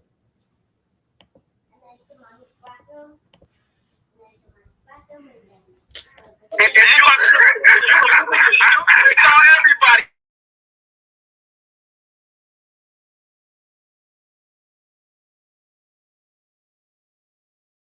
African American vernacular Nigga mean male. It just mean a male. It just mean a male. In African American vernacular, I didn't think about what words meant. No. Let's keep it real. Now you want to go to goalposts. You being on yourself. Okay, so cool. I live the culture. That's what I'm saying. That's right. That's another. Everybody does that. So can you show me another example of some hip hopish like culture in some other part of like Native American culture? Yeah, you can go to the you can go to I live the culture. That's what I'm saying. That's right. That's another. Everybody does that. So Can you show me another example of some hip hopish like culture in some other part of like Native American culture? Yeah, you can. Yeah, you can go to the. You can go to places like the islands and the Caribbeans, where you see a lot of what you see them doing today about African dancing. You know, all that stuff that you see over there. That they're doing over No, islands. I ain't talking about African dancing. I'm talking about particularly like they form of like break dancing, doing all that other shit. Like when I don't have to do break dancing, but we're talking about just another dance culture. That's what we're saying. I'm showing you. Wait. I'm trying to take America out of it now. Now I'm going to talk about the islands in South America. That's still America. Now let's go talk about the America. So you want to talk about? You want to see what else that we brought back to your remembrance, or that I'm trying to tell you all the stuff that you guys are doing today, all throughout the island today, and stuff like that. We had to remind you of their culture. We had to remind you. Like what?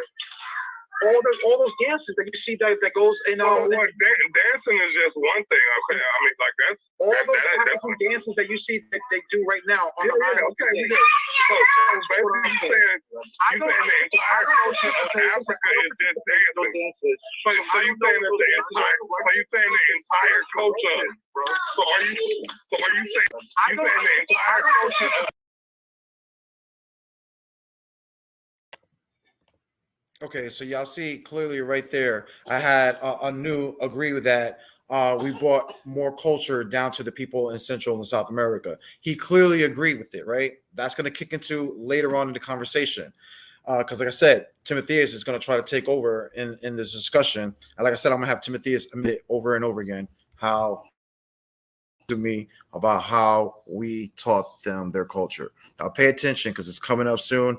The main event, the cream on the crop is about to come on the discussion. Our brothers and sisters are going to love it when I have them say it over and over again.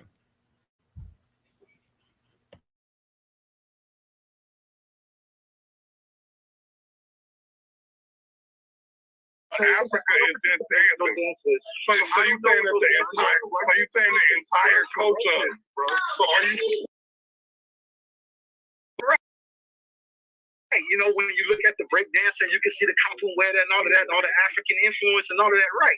So where is the part of hip hop that you can say, oh, that's the indigenous contribution? That's because you can look because that's us. But what is it? We're the ones who taught you guys how to do this stuff. So we reminded you guys of this dance because we didn't know how to. He's talking about this. We had to teach you guys how to do the dance, and this is why all the best break dancers in the beginning of the 80s and late 90s, early 90s. You keep talking about that. You keep talking about the African contribution. That's what it is. The dancing. You keep talking about. I'm not asking you about the African part that you. I'm not asking you about the African part that you reminded us and you brought back to our remembrance. I'm not asking you about that part. The question that me and Anu have asked in many different ways, and we keep rewording it, trying to make it more simpler because it seems like you don't understand. You see, and this is where the retard Timothy is going to get his head chopped off, right? So now you hear him saying it. Oh, I'm just trying to figure out what was the Taino part of the culture that you guys taught us, not the African part. Because again, what is he saying? Because I've been telling him what it is, the graffiti and the breaking, but he's thinking that's African culture. And watch how I chop his head off. So again, he's claiming that breaking and graffiti and all that stuff is African culture, African, right? He's going to say breaking and, capoeira and stuff like that. And watch how I'm going to teach him. He's going to say African culture, but then when I ask him about where did breaking exist, is it African? Show me break dancing in Africa.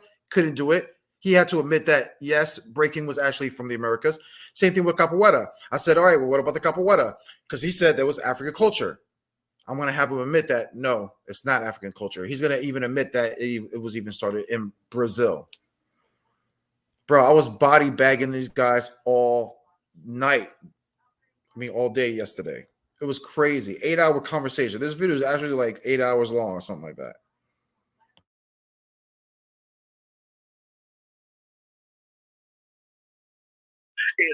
It's like, okay, if it's like if I took a statue, right, and I put a whole bunch of different clothes on it from all different cultures, you would be able to look at that statue and be like, okay, those pants are Chinese, and that shirt is Hindu, and that such and such is this culture. So we agree with you 100% that y'all brought to remembrance, you know, the dance and all of that, and all of that flavor and whatever and whatnot. So this culture, so we agree with you 100% that y'all brought to remembrance, you know, the dance and all of that, and all of that flavor and whatever and whatnot. So we agree with you 100% that y'all brought to remembrance, you know, the dance and all of that, and all of that flavor and whatever and whatnot. So we agree with you 100% that y'all brought to remembrance, you know, the dance and all of that, and all of that flavor and whatever and whatnot. So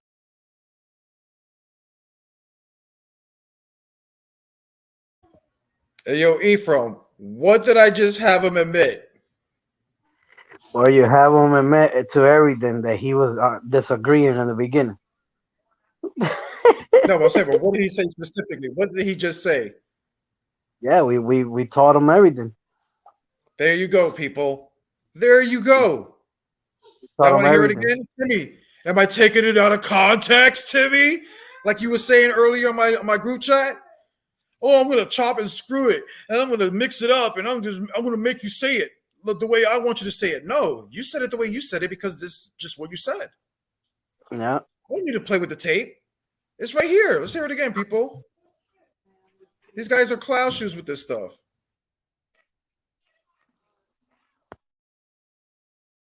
what is the Puerto Rican? So we agree with you 100% that y'all brought to remembrance, you know, the dance and all of that, and all of that flavor and whatever and whatnot. So culture. So we agree with you 100% that y'all brought to remembrance, you know, the dance and all of that, and all of that flavor and whatever and whatnot. So we agree with you 100% that y'all brought to remembrance, you know, the dance and all of that, and all of that flavor and whatever and whatnot. So what is the Puerto Rican? We agree with you 100% that y'all brought to remembrance, you know, the dance and all of that, and all of that flavor and whatever and whatnot. So what is the Puerto Rican? What is the indigenous? Where in hip hop can you point at it and say this part of hip hop is indigenous Taino? This is Taino culture. That's a part of hip hop. Because we agree with you about the whole African part. We agree 100% that you reminded us about all the African shit. That's a part of hip hop. Because we agree with you about the whole African part. We agree 100% that you reminded us about all the African shit. That's a part of hip hop. Because we agree with you about the whole African part. We agree 100% that you reminded us this is Taino culture. That's a part of hip hop. Because we agree with you about the whole African part. We agree 100% that you reminded us about all the African shit. We 100%. You see how I had him say it again? Yeah, he said it again, but he tried to twist it. In the same sentence, in the same fucking sentence, he says it twice. That he agreed with me again, and the second time he says that we taught him all the African culture. Did you hear him say? He said all of it this time, brother. Timothy is now he's trying to change done. it. Yeah, he's done. That's a cut. He's done, Yeah, bro. I'm gonna keep he's playing it done. over and over, bro. I told you, Timmy. I told you I was gonna keep playing it over and over until you throw up. No.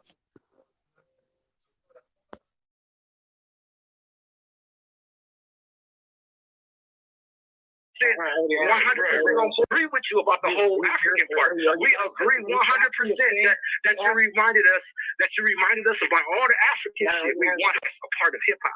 Because we agree with you about the whole African part. We agree 100% that you reminded us about all the African shit. We want that's a part of hip hop. because we agree with you about the whole African part. We agree 100% that you reminded us about all the African shit. We 100%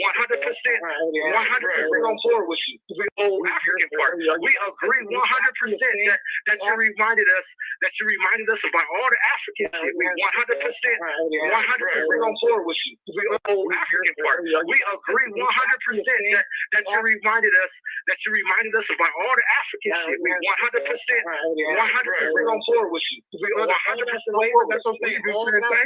You're asking, brother, the whole break dancing and stuff like that. That's not African dance. Africans don't be dancing like that. Now you're going against his own words. Okay. So can you show me another tribe? Can you show me another tribe in America that does break dancing? You gotta show us history. Now he holding on to that because that's all he got. He holding on to that because that's all he got. And we don't even disagree with him on that part. We don't even disagree with him on that part. He can dance. But the whole point is that's African dance. That's African dance. You're gonna have to show me a Native American tribe that does breakdance moves in any of their rituals. Us, bro. Hey, come on, let us see that shit. That's all we need to see that shit. That's all. You need to produce that shit. That's all in the dance. Have you not seen breaking? Show me a Native American tribe that does breakdancing. Breakdancing, they do. Okay, so show me. But you say, show me. No, I know. You gotta be specific. I knew.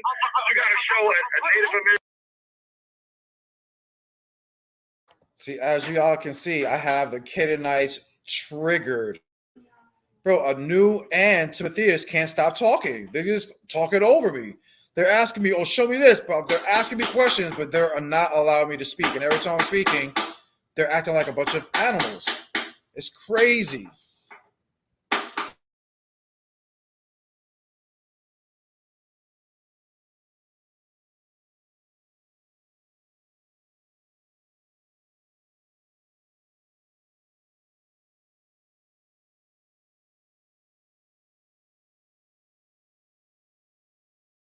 American tribe that has no African influence that does breakdance. That's what I'm saying, bro. Suck it. We want to see that shit. Yo, check out breakdancing. Just study the breakdancing. Study bachata and salsa, and you'll see many similarities in the dance. And the footwork. You said there are Native American tribes that do hip-hop like that. I want to see that shit. You got it from... And that's it. And we brought our native flavor to it. And we have to remind you guys. What native flavor? You can spin on your head like this. Stop it, bro. We taught you all that shit, bro. Stop it. Put that on live. Show me a Native American tribe that be spinning on their head. That's an idiot, bro. Which Native American tribe got a dance move like that? Yeah. Come on, show me, cause you gotta produce that shit. Yeah. You opened your mouth, you said that shit was real. No, nigga, I want to see it. I want to see it, bro. Agreed. We all want to see it. You agree with this shit. I don't agree with none of that bullshit you're trying to saying ask right me now. for another type of source and culture. Even though I already did. You said South America. You said out of your own. Yeah, I want to see these other tribes that be doing them breakdancing moves. All that. Which one is that? Come on, cuz. On their head, you be backing him up, cuz. Which one, cuz? Which one of the Native American tribes be locking, dropping and shit? Anu, don't you claim to be a native, sir? Yeah. You're my evidence. That's my answer. Anu, your bitch ass my evidence. You claim you and Ibrahim here claim to be Native American. You guys assimilated into our culture. You guys assimilated into a culture, and we had to teach you again, sir. That's your answer. Bing, bong, boom. Yeah.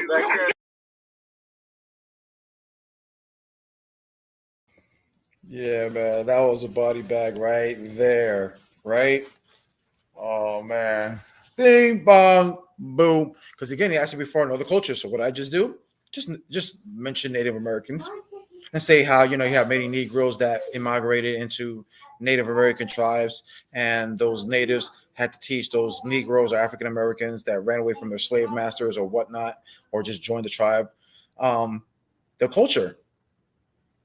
It was a simple question, but again, when you're dealing with Canaanites, Pan Africans, they get butthurt. Had to get that work, right? Let me keep playing it. It's almost done.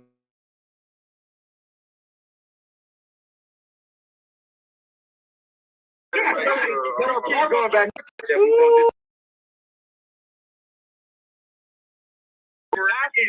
Other than that you can't answer, you go back to the same shit. The maracas, Hispanic and natives done for a the question I asked you was directly about hip hop, and you didn't answer that. It was crickets. When we allowed you to migrate with our tribe centuries ago, that you guys are claiming Native Americans to this day. Okay, so yes, we had to teach you another culture. We didn't went to a whole allowed you to migrate with our tribe centuries ago, that you guys are claiming Native Americans to this day. Okay, so yes, we had to teach you another culture. We didn't went to a we allowed you to migrate with our tribe centuries ago, that you guys are claiming Native Americans to this day. Okay, so yes, we had to teach you another culture. When we allowed you to migrate with our tribe centuries ago, that you guys are claiming Native Americans to this day. Okay, so when we allowed you to migrate with our tribe centuries ago, that you guys are claiming Native Americans to this day. Okay, so yes, we had to teach you another culture. We didn't went to a whole. We didn't change the whole topic. We have a bunch of African Americans, we're in a bunch of fake ass brothers, and so stop it, bro. Brother, I can do this all day. I can do this all day. You guys are the He the Buddha goalpost. We are your daddy. All you gotta do is say, look, y'all already. We are your daddy. We taught you guys everything. How? That don't make no sense. No, I mean, see, the thing about it is, hey, Tommy, you missed it, bro. You missed it. He made a wonderful point, and then he spent the last hour destroying his own point. Tommy, you missed it, bro. You missed it. He made a wonderful point, and then he spent the last hour destroying his own point over and over and over and over. I just want to see which Native American tribe be doing breakdancing moves. They got mad. Can you show me which Native American tribe be up, hop, lock, and dropping in curve? That's why I'm busting up laughing now, because he made a point, and me and I 100% agree with him on that point, and then he went from there and just started dismantling it. Stop beating on this door. Now, what happened is that I played a video. So when did Puerto Ricans and African Americans start domiciling together? This is why I knew. No, I'll let you speak, then I'll let me speak. I ain't saying nothing. Hey, Eric, when did Puerto Ricans and blacks start domiciling together? Fucking animal, bro.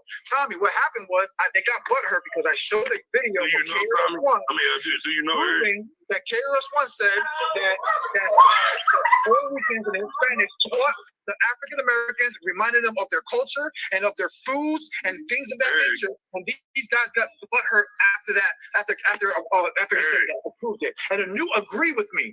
Then he got butthurt. But he was like, trying to make us, but we're mixed with black. So it was blacks who actually, no. Just because we're part black don't mean nothing. But we still brought your immigrants. And they've been butthurt since the whole time. See how he had that Puerto Ricans gave you guys your culture. Point blank. Are you done? Are you done? Because I want to show respect. Are you done? So I can respond? Well, just what you did.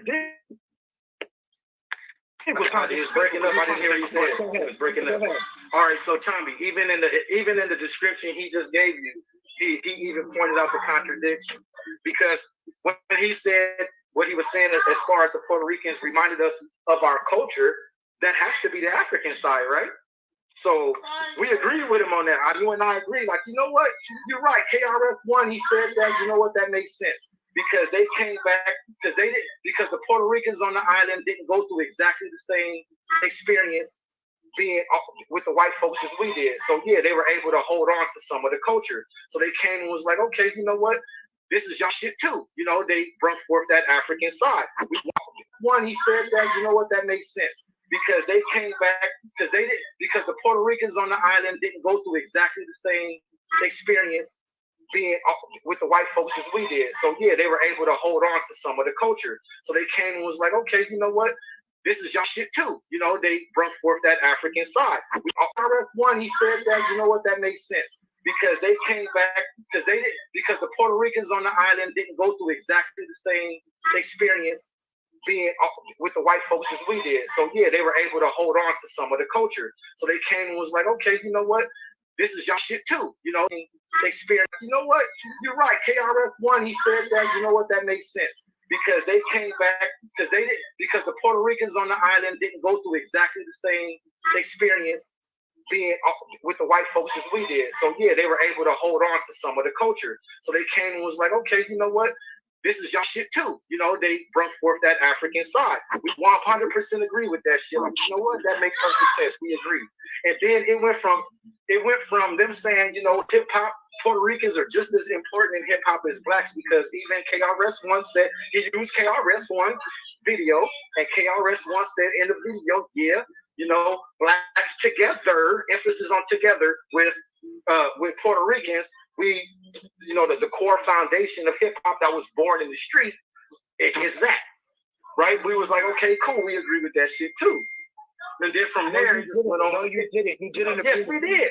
We did. We always have. We did. We always have. And I went on to say. And I went on to say. That's why I had to play the video. That's why I had to play the video. You never listen to what you're doing right now.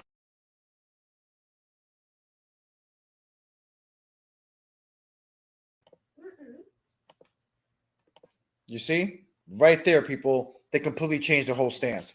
He was like, yeah, we were agreeing with you the whole time. I was like, no, you weren't. That's why I had to play the video of KRS-One to teach you. You see, people, this is why it's so beautiful to have recordings, man. Recordings are people's downfall, especially people who love to debate and claim that they're debaters. Well, if you're such a good debater, why are you fumbling like this and admitting and agreeing with your opponent's arguments? Again, people, Pan-Africans, I had them agree that we taught them again. Bro, you heard him say it again. Like, how many times have you brothers and sisters hear this guy say that we taught him that? This is the 4th time already. And I think he's going to probably say it one more time. There's like 7 minutes left, and then we go open up the panel.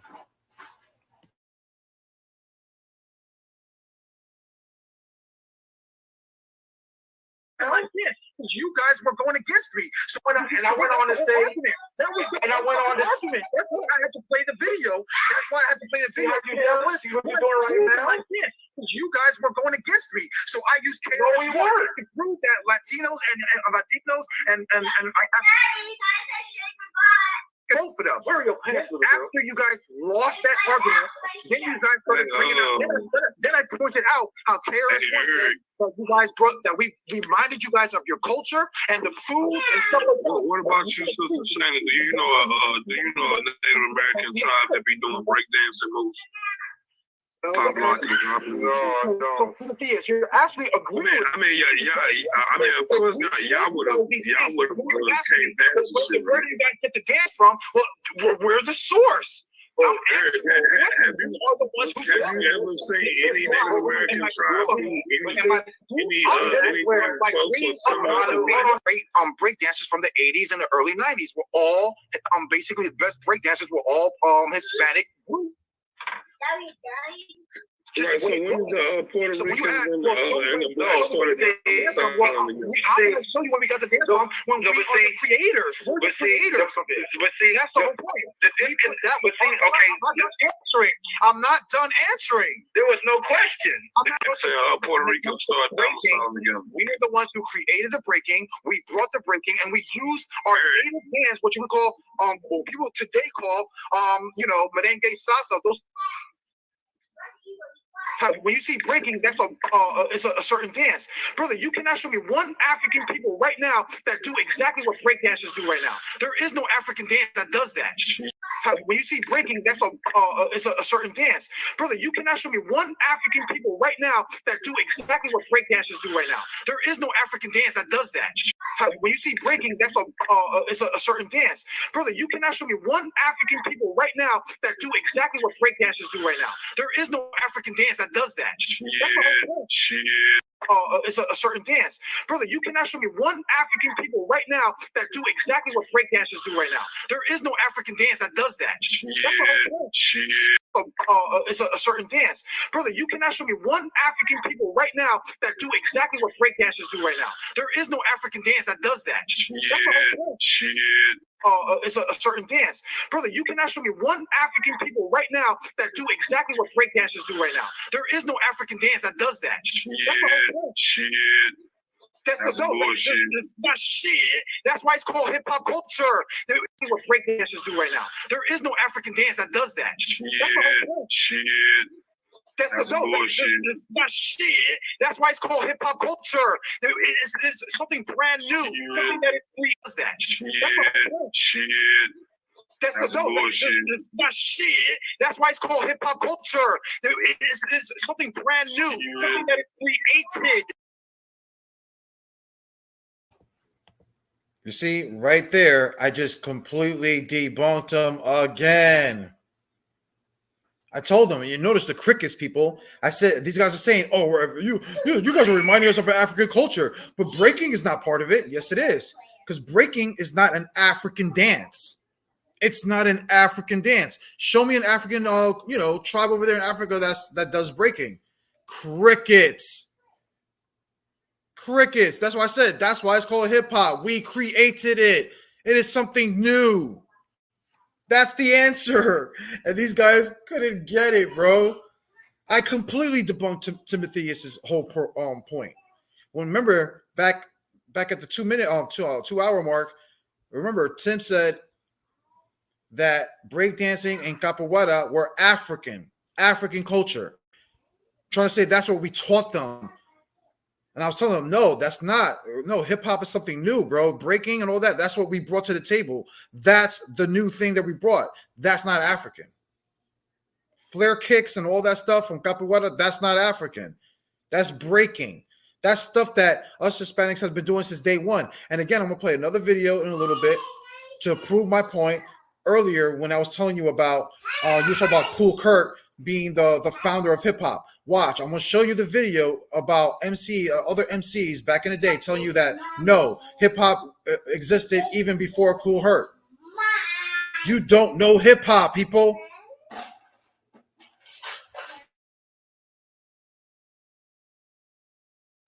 Breakdancing is a creation.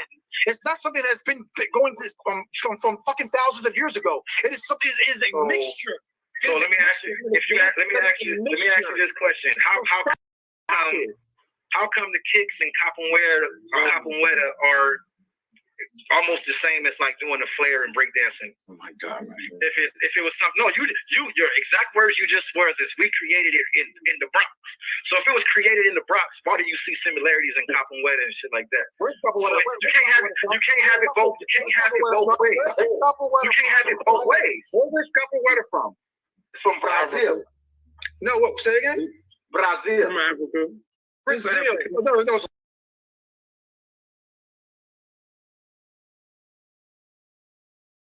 You see, right there, he just cut himself. He just said that they got breakdancing from Brazil, not Africa. But again, back at the 2 minute mark, he said breaking and capoeira were from Africa. But then we heard a new one of them saying that breakdancing isn't from Africa. You heard me ask him, so show me where it's from Africa. Crickets, they couldn't show it because they know it's not from Africa.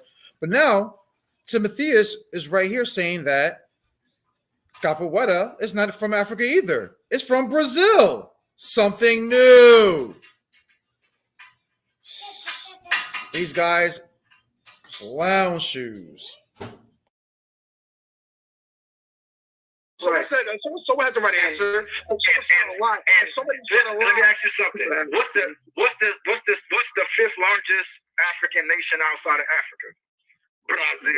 Brazil. That was most of the African story. Again, with the most African slaves with you, and learned from the natives how to bring things back into listen.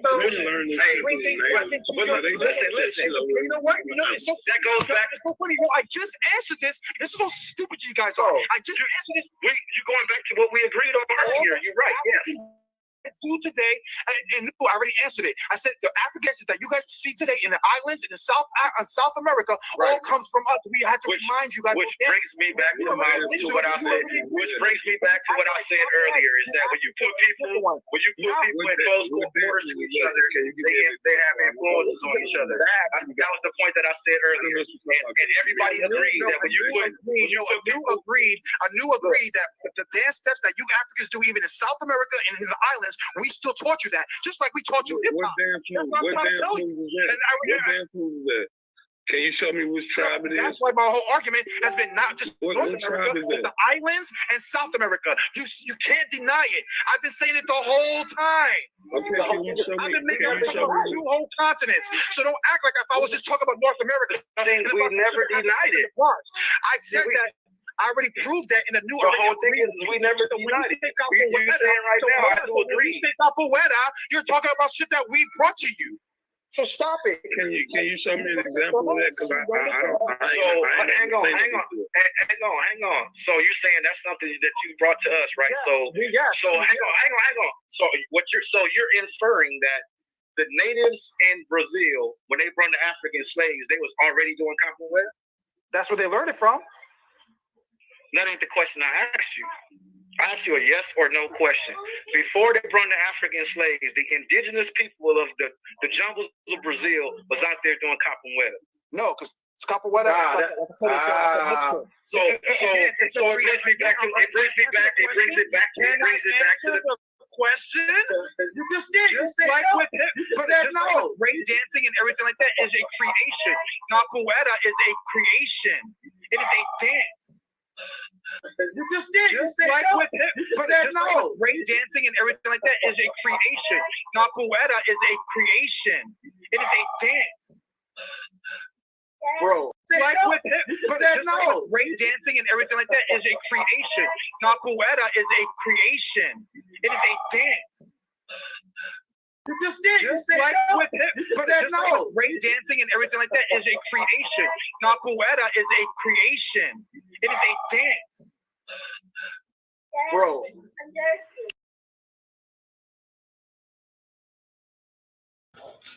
Boop, bop, boop. There you go, people. I proved it right there. That breakdancing and capoeira is not from Africa. Had them admit it. It's over. Like the whole conversation, no matter where it went, it was over. Right? Like I said, the video's almost done. We got like 3 minutes left. We can open it up.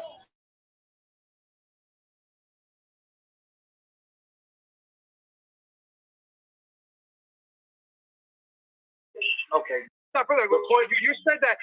You're basically trying to say. I know what you're trying to say. You're trying to say that when the Africans came here, they were doing capoeira. No, that's not what I'm saying. I'm saying that when they came, that they developed it together, the same way hip hop was developed together. Emphasis on the word together. The argument that I've been standing on this whole entire argument, the argument that Timothy is standing. The argument that Timothy has been standing on. The argument that Timotheus has been standing on this whole time is that it's all been created together. That's what I've been standing on. I've been standing on that culture from the very beginning. You didn't say it was created in Africa. That's the whole. No, I didn't. No, I didn't. Right. Right, I agree. I didn't say that. You're right. Because that's the no. But that no. The point that I'm making. Can I make a point? I'm gonna pull a your ass. Can I finish? I'm gonna act like you now. I'm gonna act like you. Can I finish? I'm gonna act like you. I'm gonna act like you. I didn't ask you a question. You did. You just asked me.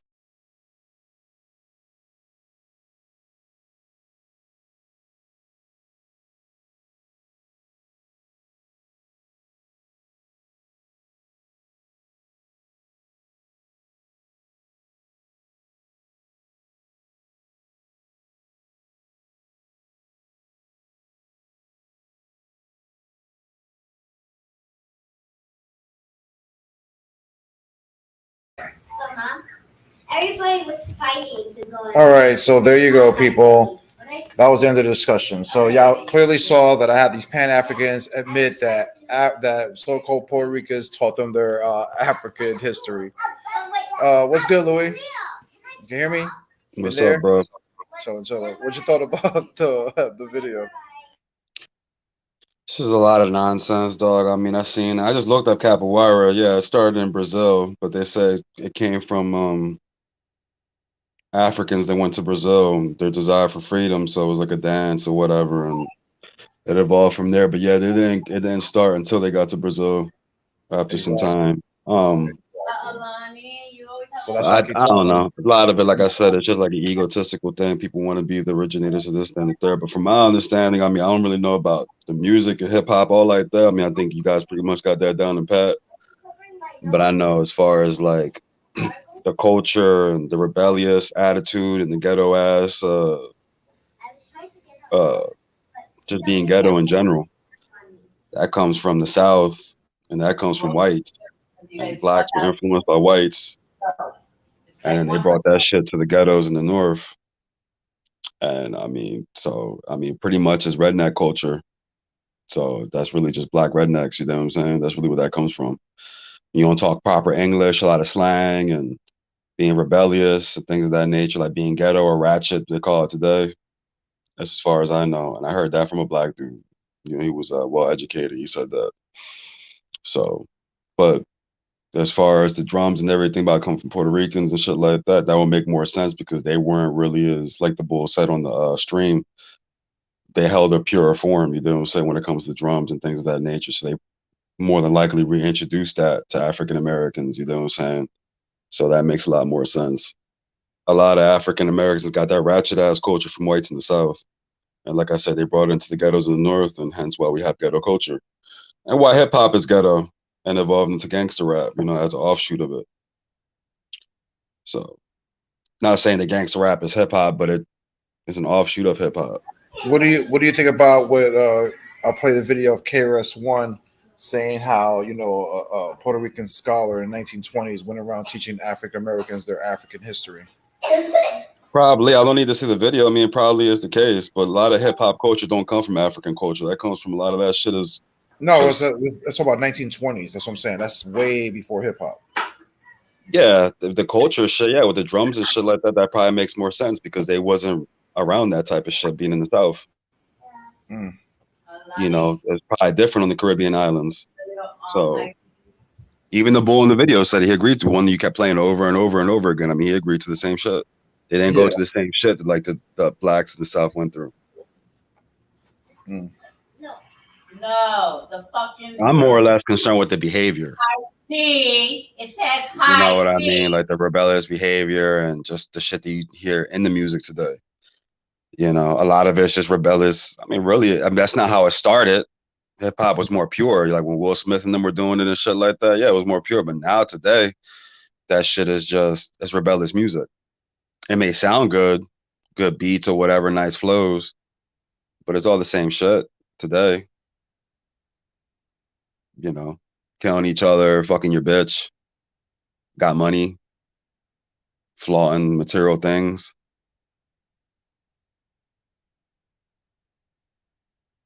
You know, so.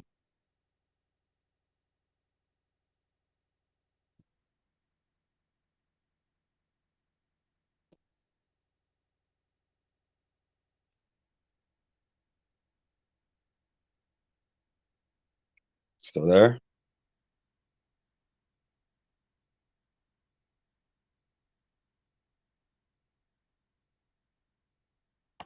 Yeah, so here I was just trying to share the brother Emac's debate. He's debating right now. I was gonna share it when we go watch it and probably discuss it while it's going on. He's debating right now.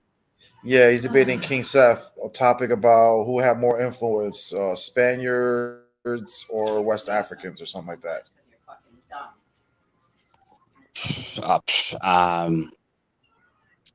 I couldn't say. I think everybody had a.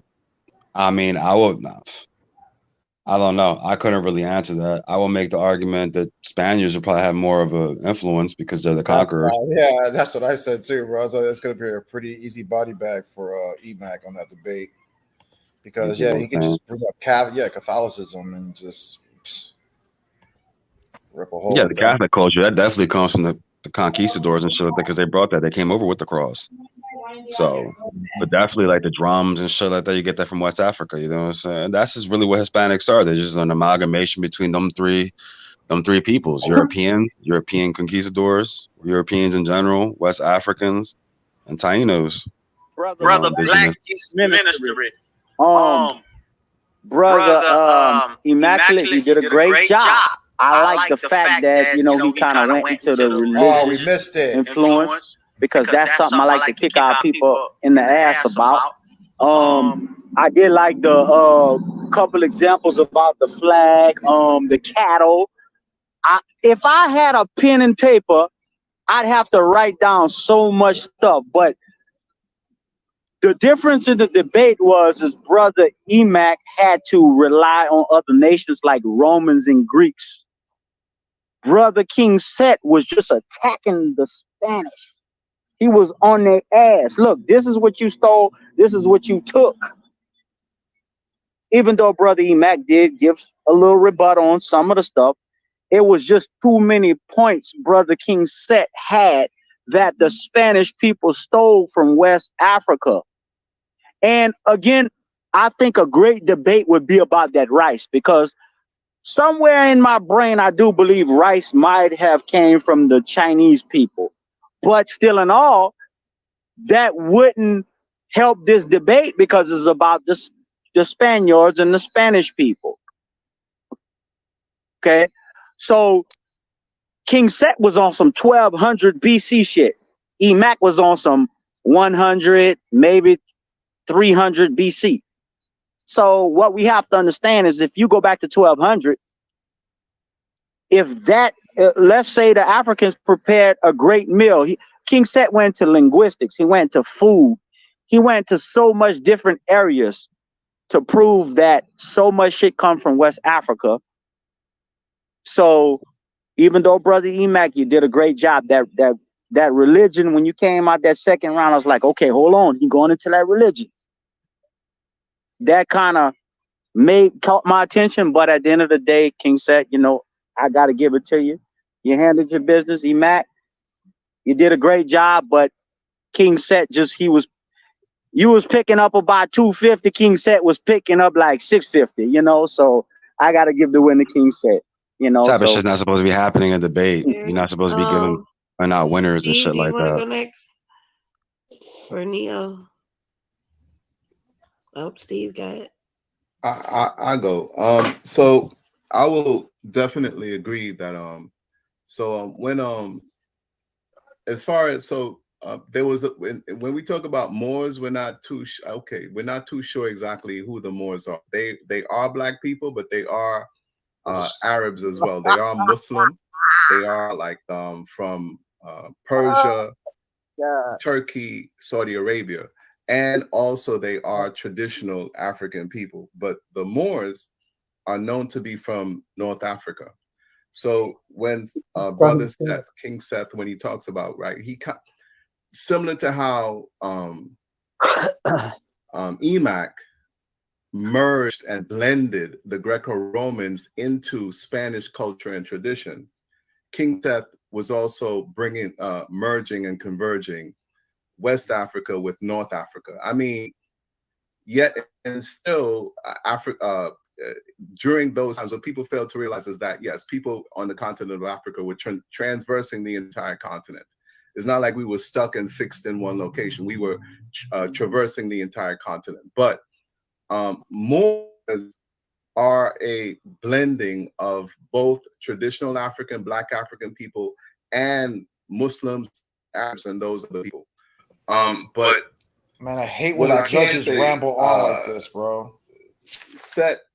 King Seth, he definitely did bring the information in terms of, you know, he set his agenda and he targeted his points very well, and he did go back to like at least around 8500 BC. He talked about the music, the food, the culture, the language, the dance, flamingo. Brother, at the end of the day, they're not gonna agree with one Puerto Rican. EMAC did an excellent job as well in terms of talking about Spanish culture and Spanish food and Spanish heritage, and saying that, and this is the implication: if Black people, brother, at the end of the day, Salakia, they're not gonna agree with one so-called Puerto Rican in there. I know. That's what I'm saying. Like you could tell. Like I said, like yeah, it's biased. Oh, he proved his point hardcore, but yeah, I gotta give it to my African brother, man. Yeah, man. But then this is why I like white debates, bro, because in white debates, none of this shit happens. They do this shit after the debate. What they're doing now is done after the debate when the debaters are off. You never declare a winner in debate. There's really no winner. It's up to the crowd who wins, and that's just some shit that you talk about on your way home, or you talk about home. This is why I respect white people when they debate better, because this type of shit right here, then you see the bias come out or whatever, and they're giving him his props, but it's unnecessary and just makes the video longer. Do that shit as a separate video. You talk about the debate after the fact, not when the debater is on there. You won't. Not only that, beloved. You got look at it. Look at it. How one-sided that's gonna be, anyways. Jose, how many debates you been on, and you destroy them in front of everybody with evidence, solid evidence, brother. And at the end of the day, they still give it to an African. Even that bro, Yahudam, brother, they was even praising that piece of garbage, and he don't even know nothing, brother. Like, come on, man. At the end of the day, it's all about them, and that's it, brother. We gotta blame ourselves for that, because we adopted these people as our own, right? We started feeding them and everything, according to, not to me, my feelings or anything, according to history. And brother, we did a mistake biblically and spiritually and everything, because at the end of the day, they everything, them, brother. If you right now claim to be a Chinese and they find out you're an Israelite, brother, they're gonna claim they was before you a Chinese before you even claim it. It is what it is, bro. You're never gonna beat them in a whole Canaanite debate, bro. They're gonna give you your props. Some of them might feel a little bad for you, son. But at the end of the day, even if you came out with your strong evidence, they're gonna hooray their own. It's what it is. I don't see the point of even debating. Like Jose said before, sometimes it's even pointless to debate them, bro. You know, sometimes it's pointless to debate in general. You know what I'm saying? Like, it's just better to have a dialogue. But that's what I'm saying. That's what I keep telling them. I was like, bro, all that stuff is for ego. That's all it's for. It's for ego, so they could just talk shit to EMAC in the back chats. That's all it is for. Yeah. And the thing is, EMAC was calling it from the beginning about the judges. It's like, yo, you gotta go pick the judges right. You gotta pick some good judges and shit like that. Bro, come on, man. It's like, bro, I told myself, I was like, why would I would never go on like one of those type of debates, bro? For what? Right. 99% of your viewing audience are Pan-Africans, straight up. Yep. There is no purpose. Yep. It's the same point you made last time about the Chinese. You're not gonna go against a Japanese and a Chinese, because at the end of the day, they're all gonna get together, brother, and kick your freaking ass. Brother, you're not gonna win, and especially in the all Canaanite group, bro. At the end of the day, even if they don't like each other, brother, they're gonna be like, "But you gotta know, man." Supposedly it You was a know, landslide too. Supposedly, like I don't think Emac got any votes, man. I'm here. Let's go hear it that's more. sad because he's just sitting there by himself, bro. Like, come on. No, I mean, it's still information, regardless if he's by himself or not. I mean, it's still information. People can go back and look at themselves, but it's just, you know. Of You know course. what's beautiful? What's beautiful about our people, brother, that we got order. Look at how beautiful the brother Jose got his program. Like we get order, we stay quiet when he says something. We take turns, we talk amongst each other a little bit. Then we let him bring the class. Brother, they don't even do that over there. They all Yeah, fight they don't against do each that over here other. neither, like that neither. We've already experienced some crazy ass streams here, so it's like there's no order over here like that neither. You know what I'm saying? Sometimes there is, but that's beyond the point, bro. You know what I mean? It's just, I don't know, bro. Like I said, it's just all egotistical shit to me. Who's first? Who does this and shit like that? You know, with every discovery, shit changes. You know what I mean? I'm waiting to the day that everybody can say that they don't. This shit didn't originate with them. You know what I'm saying? Like, I made the argument that Homo sapiens learned this shit from an earlier people, and that's where this shit came from. People don't talk about that. King said, this brother lied to me and told me this wasn't about race. And I listened to this debate, and the whole thing was entirely about race. So, you know, I take a point off for the young man for that. Second of all, so like I said, bro, you have a bunch of Africans, bro. Let me see. Yeah, all Africans voted, and yeah, Emac was the only one there. So you can obviously, yeah, but it wasn't even that long of a debate, man. It was only like, hold on. You even had that bald African came out of there, turned on his screen, and he wanted some. Oh yeah, you know I agree. Come on, man, that's a joke. That's like going to a camp right now, and you try to debate your thoughts and all the evidence, and at the end of the day, they're all gonna be like, "That's right, yeah, we got this." And even though you beat them on a live, brother, they still gonna be like, "Yeah, we got it." Looking stupid, bumping his like, come on, like, oh man. I don't know why Emac is still on there. I would have left already after I was done saying my piece. I would have left. That's when the debate ends. That's it. All this extra shit about who declaring a winner, who had it more. Yeah, that's yeah. irrelevant because everyone's gonna walk away thinking something different. Yeah, yeah. So you never see that in a white debate. I've watched debates where at least a theological debate. I've watched Barty Ehrman, James White, people like that argue about Christianity, this and the third. Never declare a winner. There's in the debate, there's a winner is never declared. That's completely up to the audience, and they don't even do it there. That's just something like when you go watch a movie and you with your homies or your girl, or whatever, you talk about the movie after the fact. The same thing with the debate. Exactly. So people that doesn't have to do anything with that so-called religion or anything, but they just heard about different points. They the ones putting in their votes, not this culture and this culture that mainly there's like 100% Canaanites in there, bro. You're not gonna win. You're going over there just for kicks or for wasting your time instead of eating an ice cream with your wife or something, bro. Because you just wasted all your time. Y'all can hear them about the back chat acting like a bunch of animals, bro. It's like there's like 8 people on the chat, and nobody never allows anybody to speak. Like, look, watch. Well, here you can hear it real quick.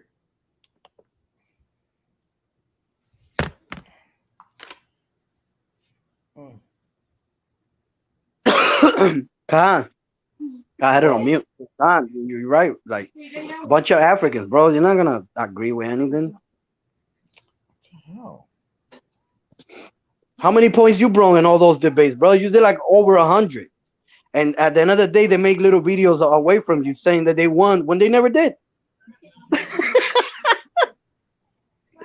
It's stupid, man. It's worthless, pointless, fruitless. Man. Email did a great job now. Nah, that's pathetic. When you get a landslide victor, that means what you think about it? So they just interrupted each other. Because he lost does not mean he's trash. Like, no, it does. When you lose like that, it does. No, it doesn't. He had a panel full of black allergies up there. He had a panel full of black allergies victory, yo. That means his debating is pathetic. He had a panel full of black. If we would have had a bunch of white people up there, if we would have had a bunch of white people up there, he back would have got a photo. Shoulda, woulda, coulda.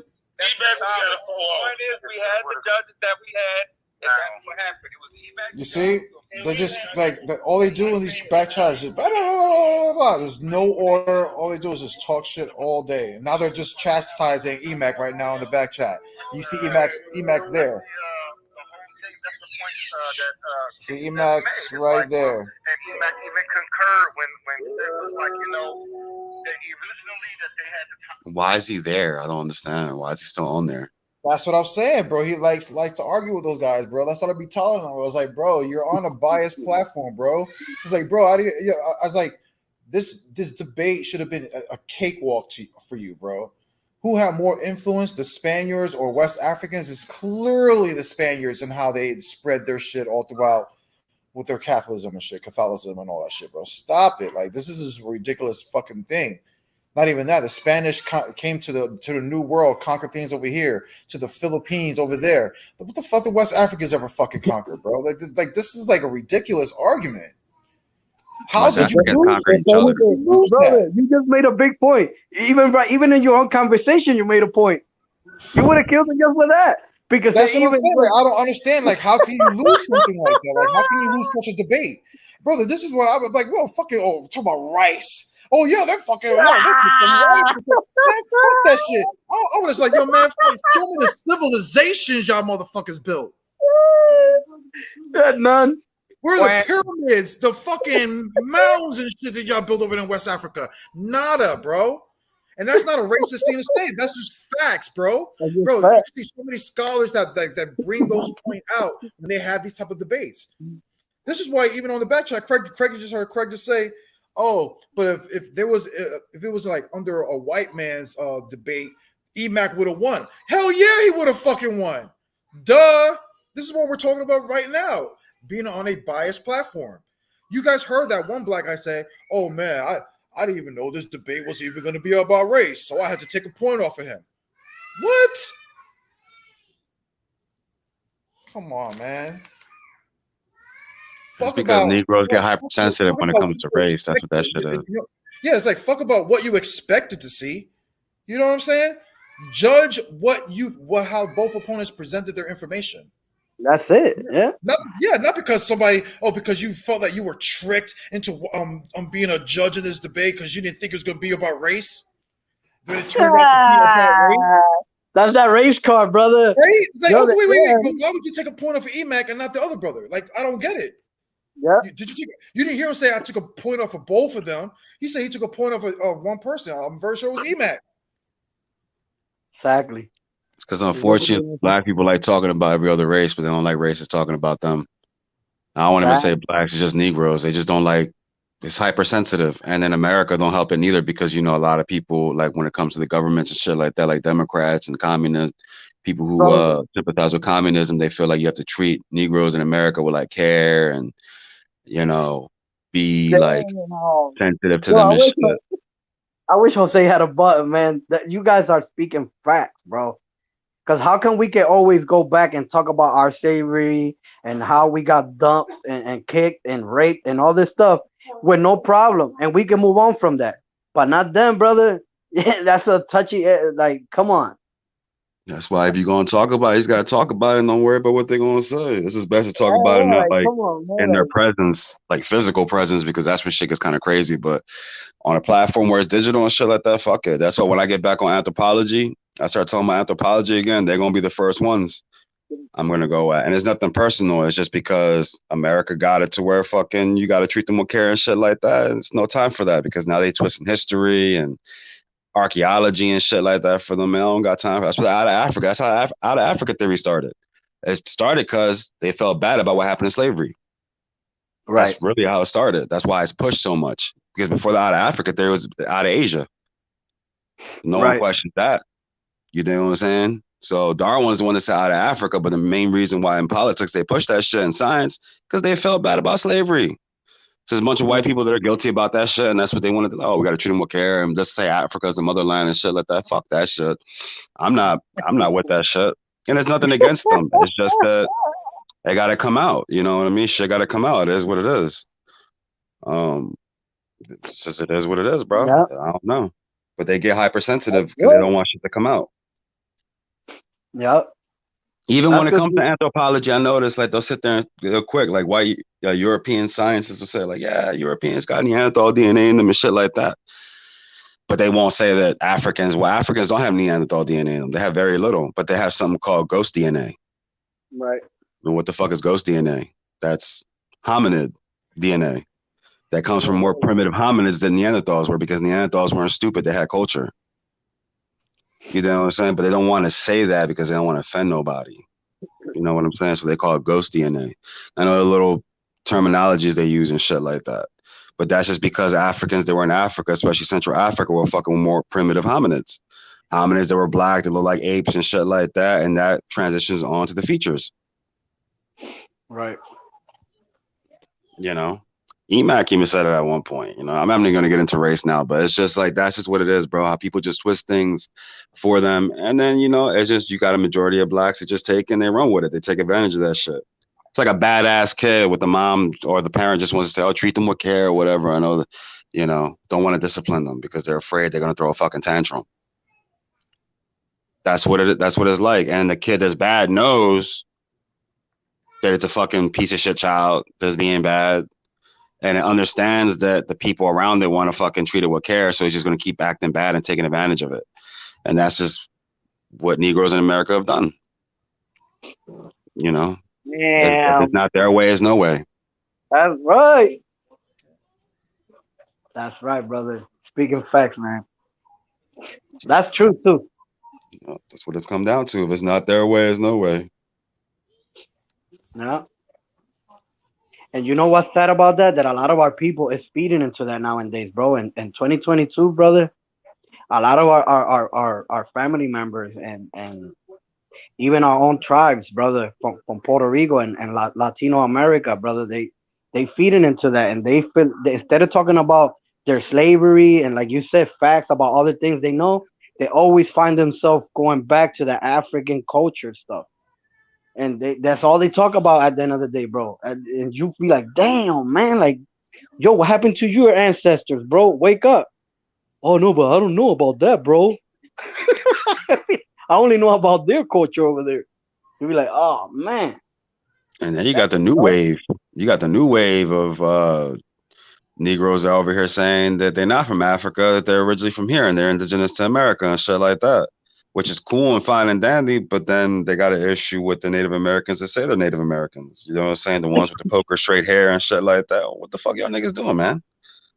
What's up with y'all? What's going on? Y'all just trying to take down on people's shit and push them out? That shit ain't cool.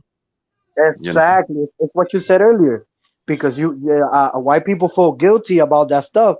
They pushing that lie that now our people is like basically like what African Americans are saying right now, that we are basically mutts, and they are the original Indians, that they are the original dancers. That even goes back to what the original class that Jose is bringing out today about the dance and everything. They say it so much now that the new generation, like you said too, the new waves is starting to believe that, bro, because of that guilt. And remember, once you put a white guy on the screen saying, yeah, the African Americans are this, brother, they run away with that. They run everywhere with that fake evidence, without actually digging in the actual facts, bro.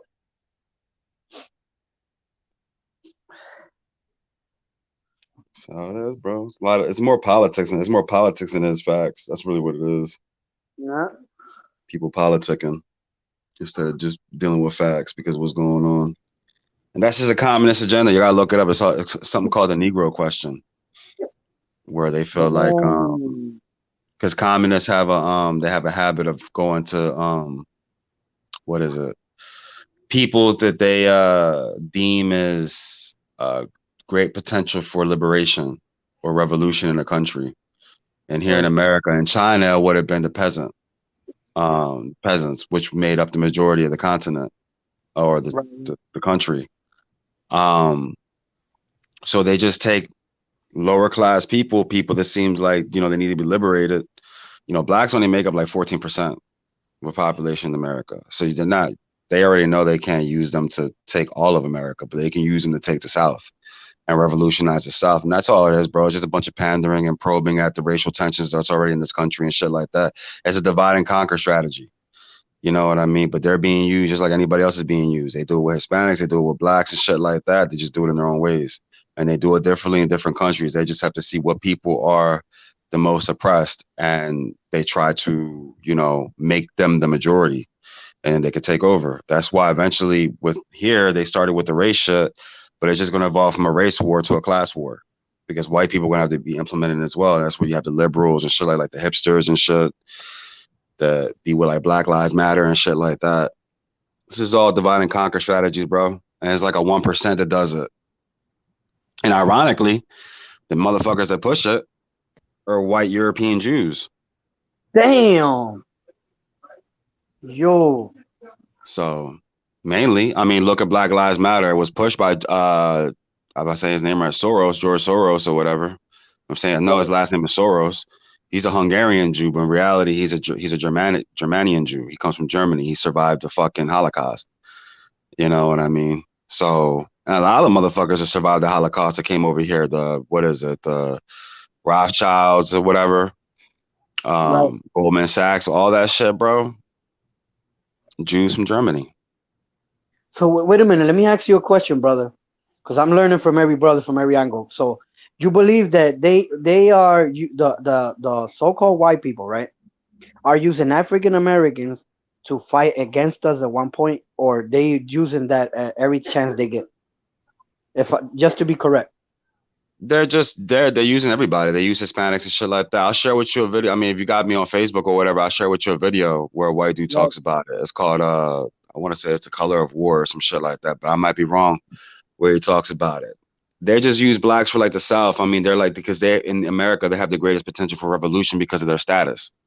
But that communists know that they can't just use black people to take America. They want to just take America, destroy America. You know what I'm saying? Not like demolish it, just not make it a world power no more and turn into a communist country. And your communist countries where it's going to be equal outcome. And then race ain't going to matter no more. The race shit ain't going to matter because it's going to go from race to class. The race shit is just used to divide and conquer. It's just communists come and they probe that. They probe at it. That's what they do. They take the racial tensions already in this country and they just make it worse. So what you're saying, basically, what I'm more spiritual, but what I'm taking from you is even though they trying to be crafty about it, right? At the end of the day, they just pushing prophecy without even knowing it, and their own crafting it, like certain prophecies in the Bible, right? Yeah, well, they're the synagogue of Satan. You know, I mean, when Jesus says, I know those that say they're Jews, but they're not, but they're actually the synagogue of Satan. It's talking about those Jews that are in power. They keep saying that they're Jews and they have Jewish names, but they're not Jewish by religion. Because I got to make that specific, because all Jews ain't bad. Because when I start talking like that, I even talk to certain white people that think that all Jews are evil. And that's just not the case. It's not the religion. It's just these individuals that come, they're supposedly, Bill Gates is Jewish, bro. Right. You know what I'm saying? They're like the ones that got the most money and shit like that. The World Bank, all that shit is Jews run that shit. Yeah, that's from Germany and shit like that. And they're the ones, Ashkenazi Jews, a lot of them have the Kohen gene, the Levite gene. And I made the argument the Levites ain't Israelites. Well, there you go. Right. That's decent, brother. Where you broke it down right there. Sephardic Jews are closer to real Israelites than fucking Ashkenazi Jews are. Yep, I would agree. You know what I'm saying? Not saying all Ashkenazim, but there's a good percentage of Ashkenazim that have that Kohen gene. And that's what I say. But that's why I make the argument that Levites aren't Israelites. You know what I'm saying? But then you got to remember that a lot of the Tanakh was written by Levites and they had their own agenda. But you pretty much read it, bro, when they sit there and say the Levites can't be counted among the children of Israel. They have no inheritance with them. That just makes no sense. You can make the argument all day that God took them and used them for no, that's bullshit. They're not Israelites. Right. They deal with the temple. When they were out in the wilderness, the Israelites didn't deal with the temple. The Levites couldn't even touch the holy articles of the Israelites. And the Israelites couldn't go near the tabernacle. Why? Because they didn't eat meat. They wasn't meat eaters. And what happens back then, they didn't know how to store food. That's why you had the book of Leviticus. Y'all not even supposed to be reading the book of Leviticus. I know. If they caught you in the book of Leviticus back then, they kill you as the Levites. Yeah, tell you the truth, like out of all the books, like Leviticus is, I try to stay away from it the most because I know that's a priest, but supposedly it's supposed to be for the priest. Yeah, that So wasn't no person is supposed to be reading that shit. That was just for the Levites, and Moses wrote that for the Levites so they can know how to kill these animals and shit like that, wash them. Because I'm a cook, I've done it when I was in culinary school. I had to take surf safe. You can kill people with food, bacteria and shit like that. And they wasn't storing food out there. That's why they had to eat it up. And the priests were eating the meat and shit like that. So, and I make the argument that the Israelites weren't meat eaters because the ones that continued that tradition were the Essenes and the Nazarenes and the Ebionites. And when you read about them from scholars like Philo and stuff like that, and I think Josephus as well, they tell you they were ascetics and they didn't eat meat and they didn't practice war. So they believed in thou shalt not kill. So the Israelites got separated between being Oralites, ones that didn't stick to the written commandments, and then you had the king's people, the ones that were under the monarchy, the ones that were under the kings and shit like that. And the kings were influenced by the priests and the scribes. That's how King Josiah did the shit that he did, and he was considered the most righteous king, which was a crock of shit. That was just the Levites blowing smoke up his ass because they found a Levitical text and the temple, which was Deuteronomy, an early form of it, which was corrupted by Levites. Right at the Salakia, brother Luso, I don't want to cut you off, but I got something in my mind. So that explains a lot, right? Why the Messiah was going a lot constantly against the Pharisees, right? Constantly, like always correcting them on certain things, right? You think? Well, their argument was mainly the interpretation of the law. That was their main argument. It was the interpretation of the law because he understood that they corrupted the law. Like you said earlier, like I think that they was trying to add extra stuff in it, right? Just to influence the people on certain things that the Most High never said.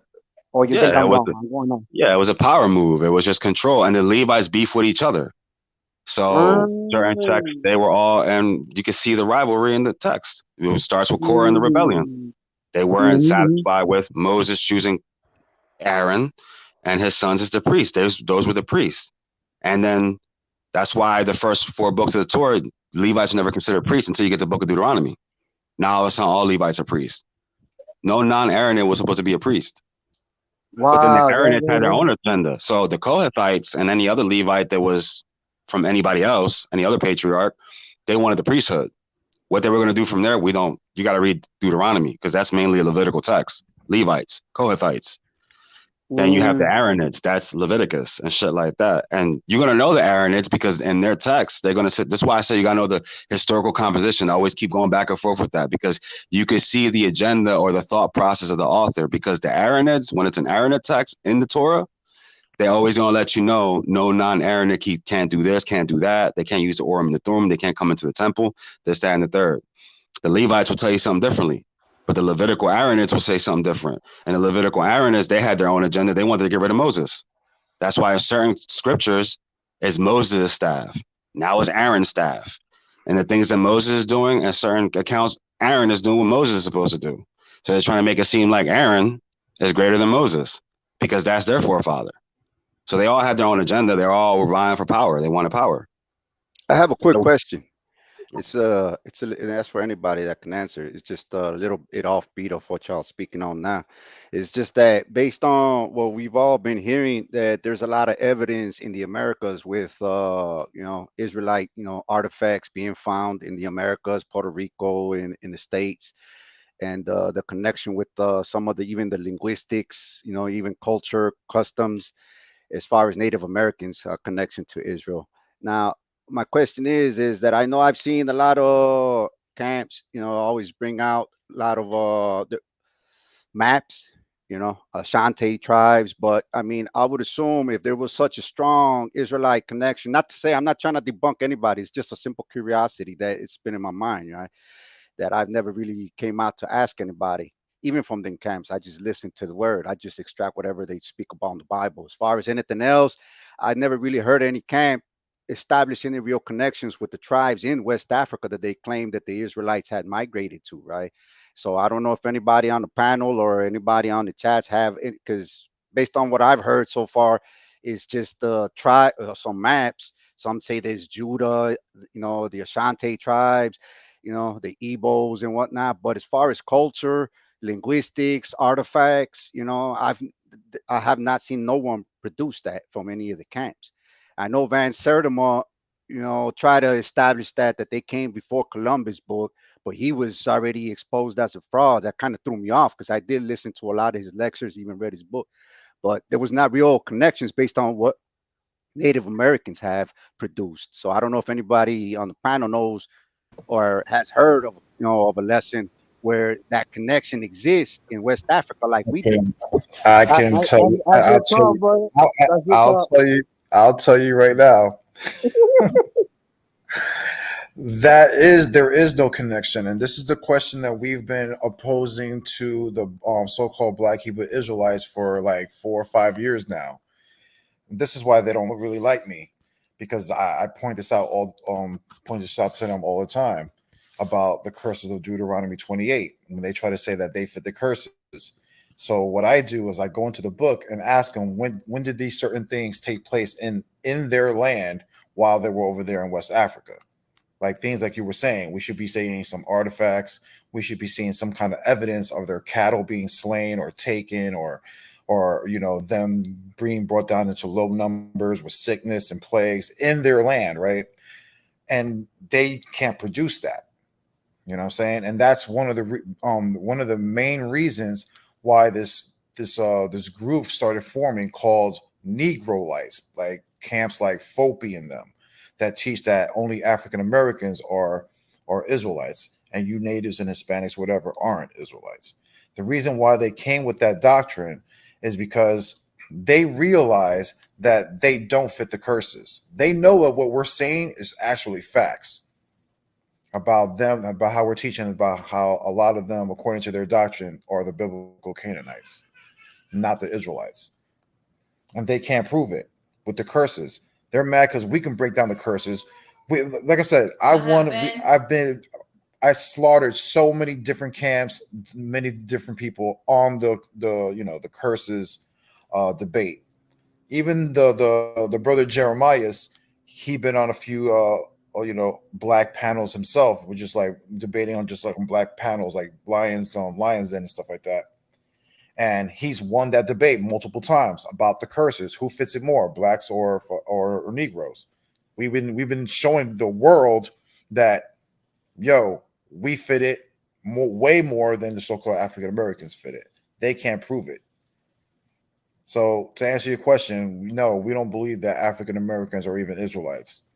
I believe that a lot of them are kind of the biblical Canaanites. There was a long time ago, and I there was a camp. It was I don't know who they broke off from, and I don't even remember the name of that camp, and I haven't seen them since. But I did listen to one of their lessons where they pushed and found a lot of verses, in the Bible where that phrase that they will go to another land that no man has gone before, as in Esdras relating or connecting us coming here.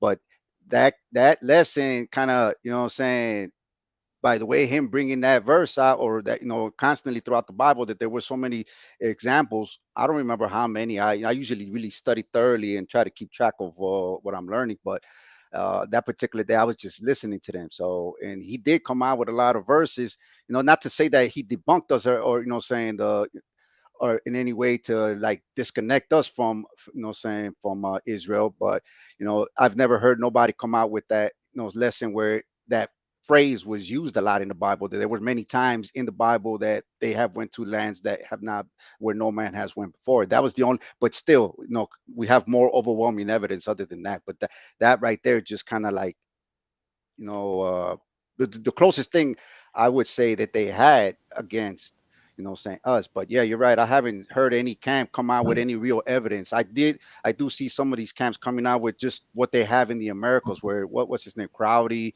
and that other two books, but that's it. I mean, as far as in the Americas, but in Africa, there's no real collections other than just the name Ashanti and the so-called maps. Yeah, and even those maps are fake. You know what I'm saying? Like I even showed a video of an African American that went to that that Ouida place that most of those camps would put up, showing on the map. It said like the tribe of Judah, or Judah lives there, whatever. I It's like, saw this is that. like Judah. Yeah. Well, African American actually went to that place and actually talked to the elders, and the elders told him that no, that's not what it means at all. The actual word is not Judah, is Wada or Wida. Yeah, I remember that. I saw that when it was live too. The way I appreciate listening to the camps is the word coming out, just coming out the Bible. You know what I'm saying? So if they got concepts or breakdowns or a story or lessons, you know what I'm saying, I listen to them. But as far as the camps themselves, they still have not proven anything. You know, as far as them being Israel, it's not to try to push them to the side, but it's just the facts. I haven't heard anyone really making that connection other than just the slavery as they claim to be. I know that brother just touched upon the fact that there was already uh saying blacks in the Americas before the conquest, but there's the Olmecs have been here, and there's a lot of material where it says that there was already voyages from I don't know if it was Canaanites or whatever tribes from the old continent coming here. I know I got material where it says where the autonomies were the oldest, saying tribes in Mexico, that they were kicking them further south because they tried to migrate north, but they kicked them down south. The Mayas were kicking them and cornering them into La Venta area, saying, so it's not like they were welcome here, even though they were here, so There's always been people in the Americas. That's just the yes. thing. As far as the But blacks, saying how they say that, how where do they fit in before the transatlantic, saying blacks were brought here, because there were blacks in Latin America as well, in South America. yeah, But there's Negroes all over the world that aren't even from Africa. So that's another thing. That's just what it is. You can find fucking black people that got the same features as West Africans and Central Africans over there in Sunderland and Asian countries, black as shit. You look at their DNA, they have no connections to Africans. So they're all over the world. You know what I'm saying? But the ones that are here are mainly from the transatlantic slave trade. You know what I'm saying? And then there's just people been here. And the whole thing about Christopher Columbus, where people say he's a fraud and shit like that, technically he's not, because he did discover America for the European world. He didn't discover America in general. For the Yeah, he Europeans, he discovered discovered America. America. Yeah. He discovered the For the islands, bro. That's what well, he they did. had no choice. They had they had 3 days to get up out of Spain because they had I don't know the name of that edict where the Isabella and saying they pressed out that they wanted all the Jews out, all the Jews and the Moors out, and they gave them 3 days. I think he was like a day or two late, but they said a lot of the Spanish Jews or the Shephetic Jews, a lot of the money they weren't supposed to take the money with them when they kicked them out of Spain, What happened to but your eye? they financed a lot of that voyage, and But because they had brother, to get up out of there. Salakia, brother Ross, let me Sir. ask you a question. Uh, and this is gonna open your mind on another level. Watch this. Do you believe you're an Israelite, right? Yes, sir. Yeah, all right, all praises. Now, do you consider yourself to be a mighty person or similar to God or something like that? See, the thing is to answer your question, uh, like when you say if I consider myself an Israelite in the way reason I say, saying 100% yes, is because I've always considered myself one of the chosen, saying from the Almighty, the Right, right. chosen people. No, no, So that's how.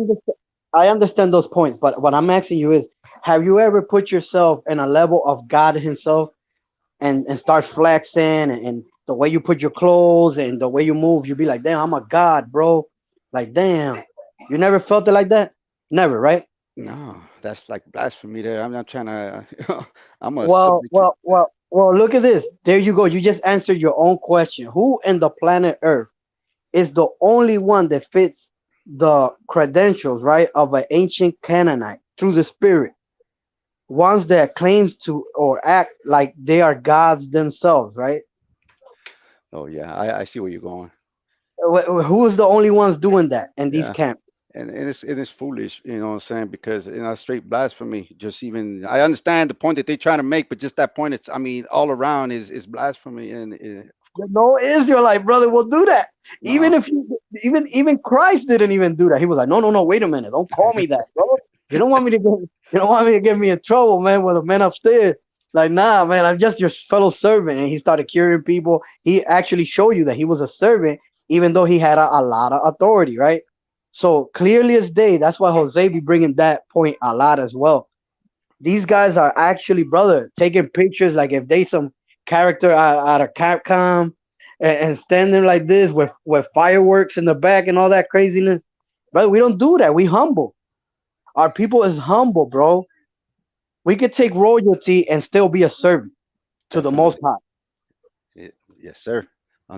And I've been listening to this brother, you know what I'm saying, when he was in with the Watchmen, you know what I'm saying, when I was there, I was Right. live when he was with debating with what was his name, Alazar, or I forget what their name was.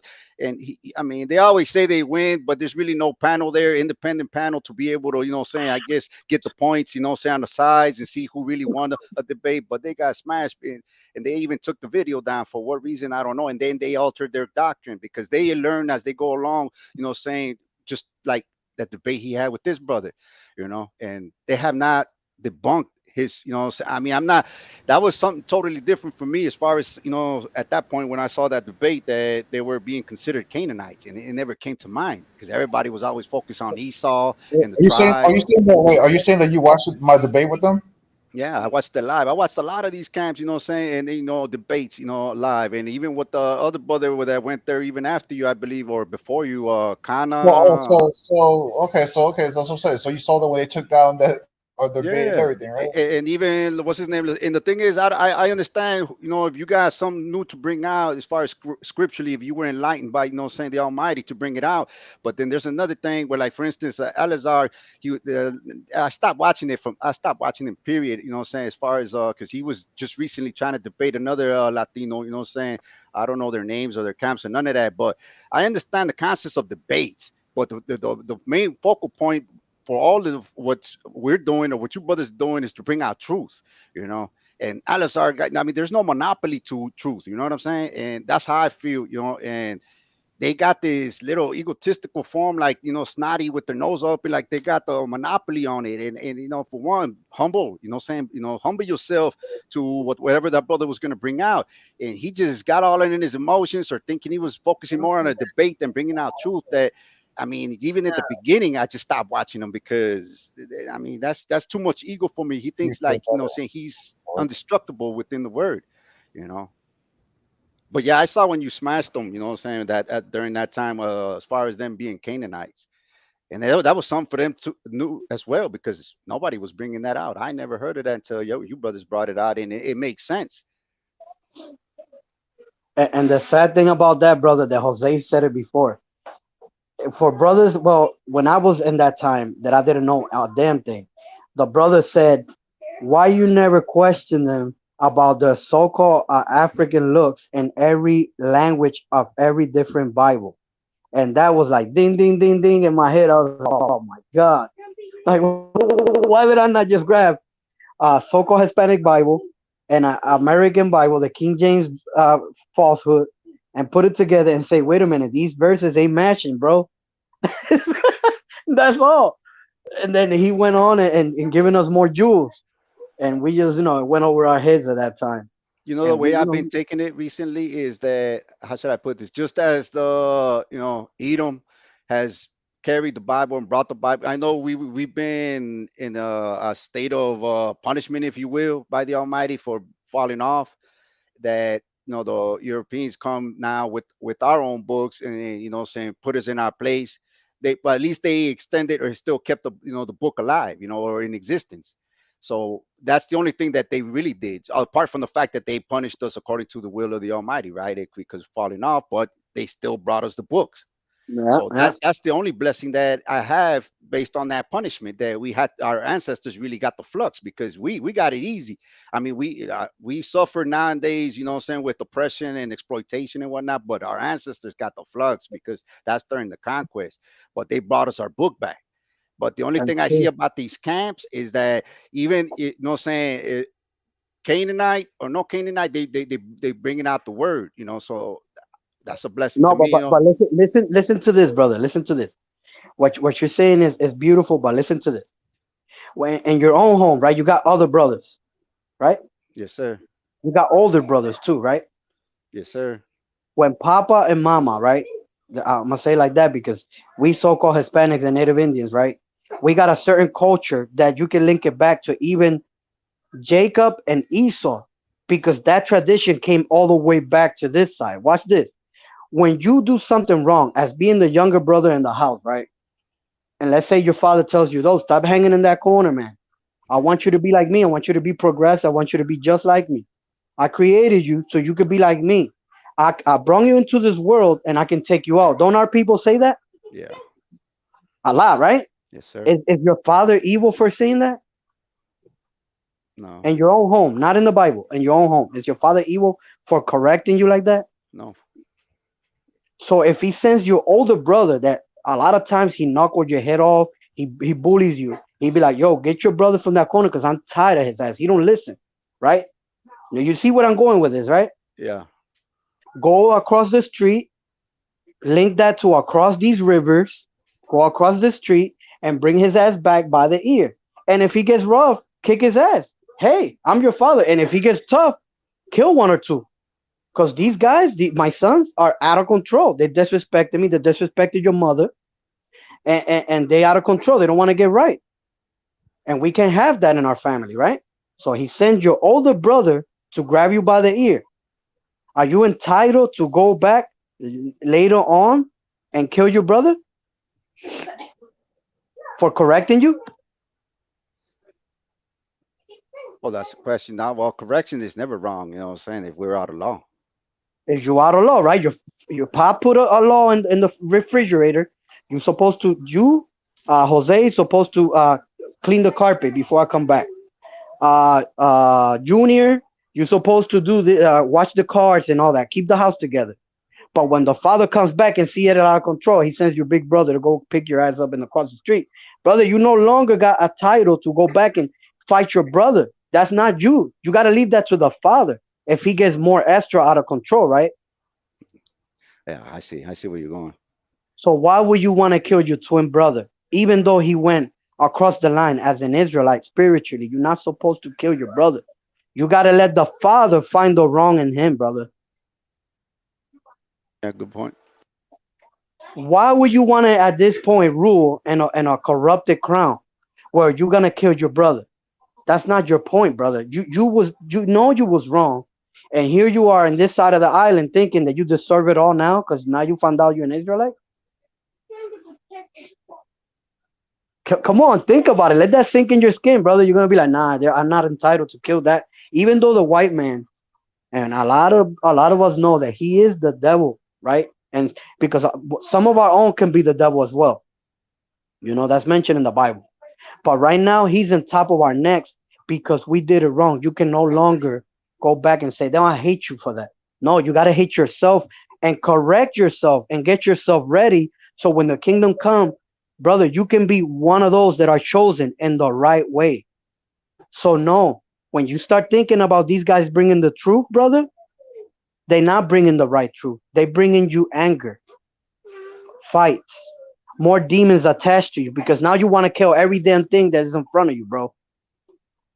Now you see a Edomite in the street, you want to kick his ass. You no longer care about your balls, bro. Now your family is gonna not get fed because you got all that anger. Now you're gonna start treating your boss with anger, brother. So Yeah, as far as these everything. camps, as far my bad, but as far as these camps, yeah, I see where you're going, especially with One West, how they get crazy in the street, you know, what I'm saying, preaching and just, you know, it's too What we much doing? aggression, you know what I mean, trying to preach the word, and they get stuck on trying to convince, you know, non-Israelites, you know, the same, and that's, but yeah, definitely we have to get our house in order, you know, personally, you know, what I'm saying, and our people in order, but definitely I do see, for instance, a lot of these camps trying to, you know, like have Latinos or you know under their I mean my understanding as far as prophecy as far as the two sticks that are going to you know saying be brought together Judah you know saying Israel is not by a camp. My understanding, I don't know if I'm wrong correct me, but my understanding is that it's the Messiah that's supposed to you know saying bring them together, you know what I'm saying, not so I don't, I guess maybe you know these Latinos are you know just jumping on their coattail because you know you know they just spitting verses you know saying in the Bible, but That's similar to going to a Christian church, brother, and they got exactly. the good old music and the pork cooking behind there, and they got the fiesta and everything, brother. Your spirit's gonna start moving. Dun, dun, dun, dun, dun, dun, dun. Oh yeah, man, this is a great party in here. Yo, damn. But brother, it's the same thing. We get moved for anything. This is why we call what according to the Bible. We get moved for everything, brother. We spiritual. If we hear something that sounds real good, we go for it. And guess what? We get indoctrinated. We get spelled on. And these Canaanites, brother, according to the Bible, they can do a beautiful job doing that. Well, they're making a living off it now. That's how they're getting rich. I see two camps out there that they're making filthy money on it. Brother, they merchants. Yeah, they're living off the books. But one of them was already saying that, for some reason, I don't know why he made it. He made it like in a bragging manner that he had two wives. So I mean, okay, so now they're living off of this YouTube because they know YouTube, you're getting money off these likes, of marketing and everything.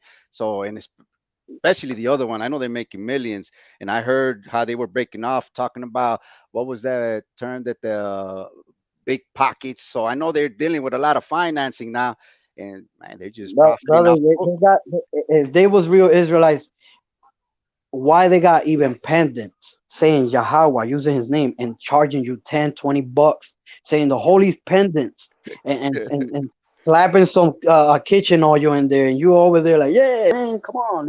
Everybody, brother, we get moved for anything. This is what we was called idolaters from way before Moses. You Like, said come it. on, man. They became merchants, and they're out there, what I'm saying, slanging the Bible. To me, I mean, doesn't it say that not to profit off of it, and definitely that's And you what they got do. see, no, and keep this in mind. We according to the Bible, we love the ancient Canaanites, brother. We love them. How you think one of the first commandments that we broke was in the book of Moses was going and marrying their women and staying in their land, and the Most High said, no, yo, you got to take them out of here. I created them. I know how they are, bro. Take them all out. And we was like, hell with that. We're gonna stay here, chill, and party with these guys. Brother, we still today we love them. We cannot find a way to separate from them. A lot of our people believe that we follow in Torah. Oh, I follow Torah. You hear a lot of our people, I'm following Torah, but then you action, all right. You sure you want to stick to that? Yes. I'm following Torah, and you see them with big parties, this big campaign, videos in the back, cooking lamb and all that. All right, fine. You're doing a good job, brother. Now, what happened to the part where you're supposed to separate from the ancient Canaanites? I mean, you do believe in the Torah, right? Boom, stumbling block, bro.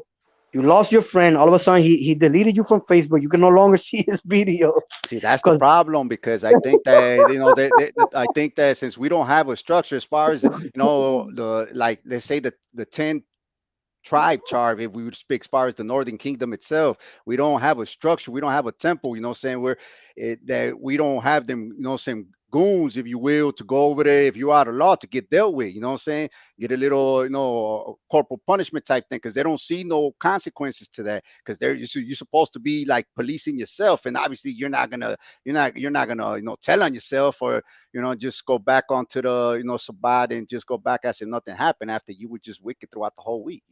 They don't have that consequence, and once we get to that point, if we ever do get to that point of building a temple within the 10 tribe, at least the northern kingdom, because and have some type of discipline, then that's something different. I tell you this, brother. I don't want to cut you off.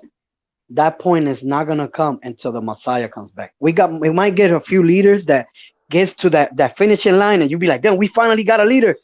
Then all of a sudden, another brother tries to go in his neck and holds them back, brother. Holds them, like choke them to death, and don't let them speak no more. They be trying to cut them off.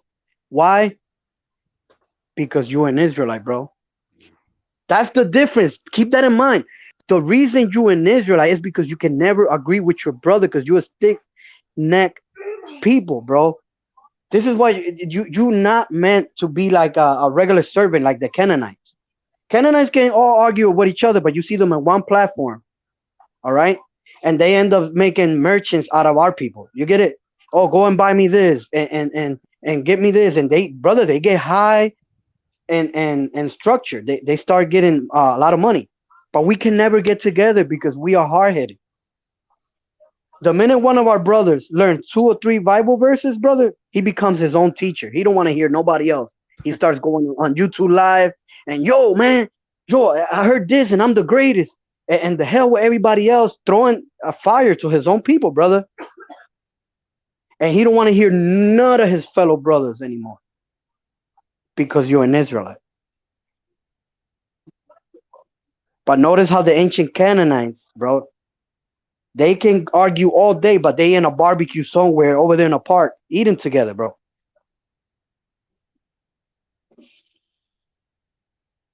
Yeah, there's a lot of work to do. If not, with with Christ, little sanctuaries or just our own, what I'm saying, selves or just our families. But there's definitely a lot of brother, work to. the brother Jose Vega, this is not his first year here. This is why I brought that, our people, when they get to a certain level, they will choke you by the neck. The brother been calling out all Hispanics and Native Indians for months, years. And these guys will go on his platform for a little while, jump off with some of his fruits, brother, and just totally let them rot in their hands. 5 more years after that, they come back and they telling the brother that an African is an Israelite now. That they can't see that happening, that an African is not an Israelite. No, because they see it. I'm like, oh my God, bro, how many books this brother's gonna bring out? How many facts? Brother, they stealing your own identity, your women, your money, your freaking land. And you sitting there still calling them an Israelite when you don't have nothing, when you have shit, bro. God, like what else you gotta lose, bro? It's crazy. You know how many brothers, and I'm not gonna expose here, called me out and was like, bro, man, I should have listened to you to go to Brother Jose Vega's classes, brother. Because guess what? My wife left with a Canaanite, bro. And then he started calling the dude that he was believing it was an Israelite a Canaanite just because he found out he took his wife. I was like, brother, you don't even gotta say that anymore. You don't even gotta say that anymore because we warned you, and there you are, crying. But you know Those, what? I those, mean, those, there's a those little biblical, content. yeah, I'll be telling them those biblical prophecies, brother, are revealed right in your face. And now you don't have nothing else to turn to your own after it was months of ringing your ear, bro, disrespecting the brother and everything. That's what I was going to bring out as far as prophecy, because I know there's been some parts that I really have not great understanding in. You know how, as far as I don't know if I'm right or wrong. This is just not going off of the Bible. It's just an impression that I got that well, obviously, my understanding, I don't know if we are going to actually be in the kingdom. You know how in the holy prayer where it says that you know uh, well, the Christ prayer, when he said that how to pray, and let it be as it, how does it go? Thy kingdom come on earth as it is in heaven. So basically, everything is just how they say is above as below type thing. What the wars in the spiritual world, they kind of reflect into the physical. So I guess I'm leaning towards how there are verses in the Bible that we are being punished or God uses other nations to punish us on the physical realm, right? So even at the second coming, say of the Messiah, when he comes or he breaks the, in the skies or whatnot, who are the ones that are going to actually bring that cleansing? Is it the Well, well, angels or well is it us or is it both? I tell you this, brother. Those cleansings can even come out with them by the hand, like a man like you, bro. All you have to do, and I'm gonna tell you this, like exactly. Look at how easy this is. Just like the Messiah brought it out. Be blameless, bro. To the end. Love your enemies. What happened to that Roman soldier when one of the brethren cut his ear? Bam! And he was like, "Oh no, wait a minute! Don't do that. You don't Oh, want to that's do that right now." when they came for the Messiah. Yeah, that. Yeah, brother, he grabbed his hand and he healed him quick. You know why he did that, right? Because it was gonna be hell loose, bro. They was gonna discover the Messiah before it was supposed to. He was supposed to fulfill his will. Right. So he was like, "No, you don't want to do this right now, bro. You know what I mean? There's gonna be some problems. This guy's gonna go back." And even though the Roman soldier would open his eyes, like, "Wait a minute, why would you even cure me? Who am I? Like, come on, you know what I mean, Yeah. brother? That's deep." And till this day, our people is not doing that, bro. Be blameless, cause not all Edomites are evil, bro. Don't do that. Yeah, I know a lot of us, like I said before in another life, you want to kick his ass. Let Christ do it, and you glorify yourself later. But do not, like it says in the Bible, do not laugh when your enemy fall, lest the Lord look at it, right? And he be displeased at you. And look at you as what? As an evil bastard, bro. I'm sorry to say like that, but you don't want to be in no type of blame when the Messiah comes back, bro. It's better that the Messiah comes back and be like, no, you didn't hate nobody, bro. What the hell? You know, you was just sitting there doing your will. You was doing, you know, some of the feast days here and there, and you was doing whatever you could. But it's better that for him to say that you come with no tokens in your hand, brother. All you had was arguments and how much you just like a stubborn kid in your house, right? Here you are, you bought your daughter candies, your son candies, but the smallest one is over there. But I deserve some candy too, man. You didn't even got me none. You know what I mean? Yes, sir. Nah, brother, you don't want to be like that, man. Hey, my bad. I didn't want to, like deviate from the, saying the, I forget that. I don't even see it on this side of the panel as far as what the show was about tonight. I just wanted to jump in and just ask, that question. I'm gonna let you brothers go back into the lesson and just fall back and listen. Appreciate y'all though. All right, man. Shalom. Love you too, brother. Stay strong, stay positive. Yeah, we were done with the lesson. I was about to be done with the lives. We're already getting late. It's really like 12. Kind of tired. All right, brother. Peace and blessings to you and all your family and friends, and to all the brothers here. And thank you for having me, brother. All right. And I'm sorry, I'm always ramming my mouth, man. It's being my spirit, brother. I love when brothers come like that, and All right, brothers. All right, man. Shalom. Have a good night. All right, Jose, bro. Have a good night, man. Yeah, I'm about to say down, Louis. Me and Louis was just listening to the conversation. Yeah, I was looking up other shit while they were talking. I was actually looking at some Native American tribes or whatever, studying about that, the Mohawk and the Mohicans or wherever. But I'm gonna touch on that some other time. I'm gonna talk to you guys later, man. Have a good night. You too, brother. Shalom. Shalom.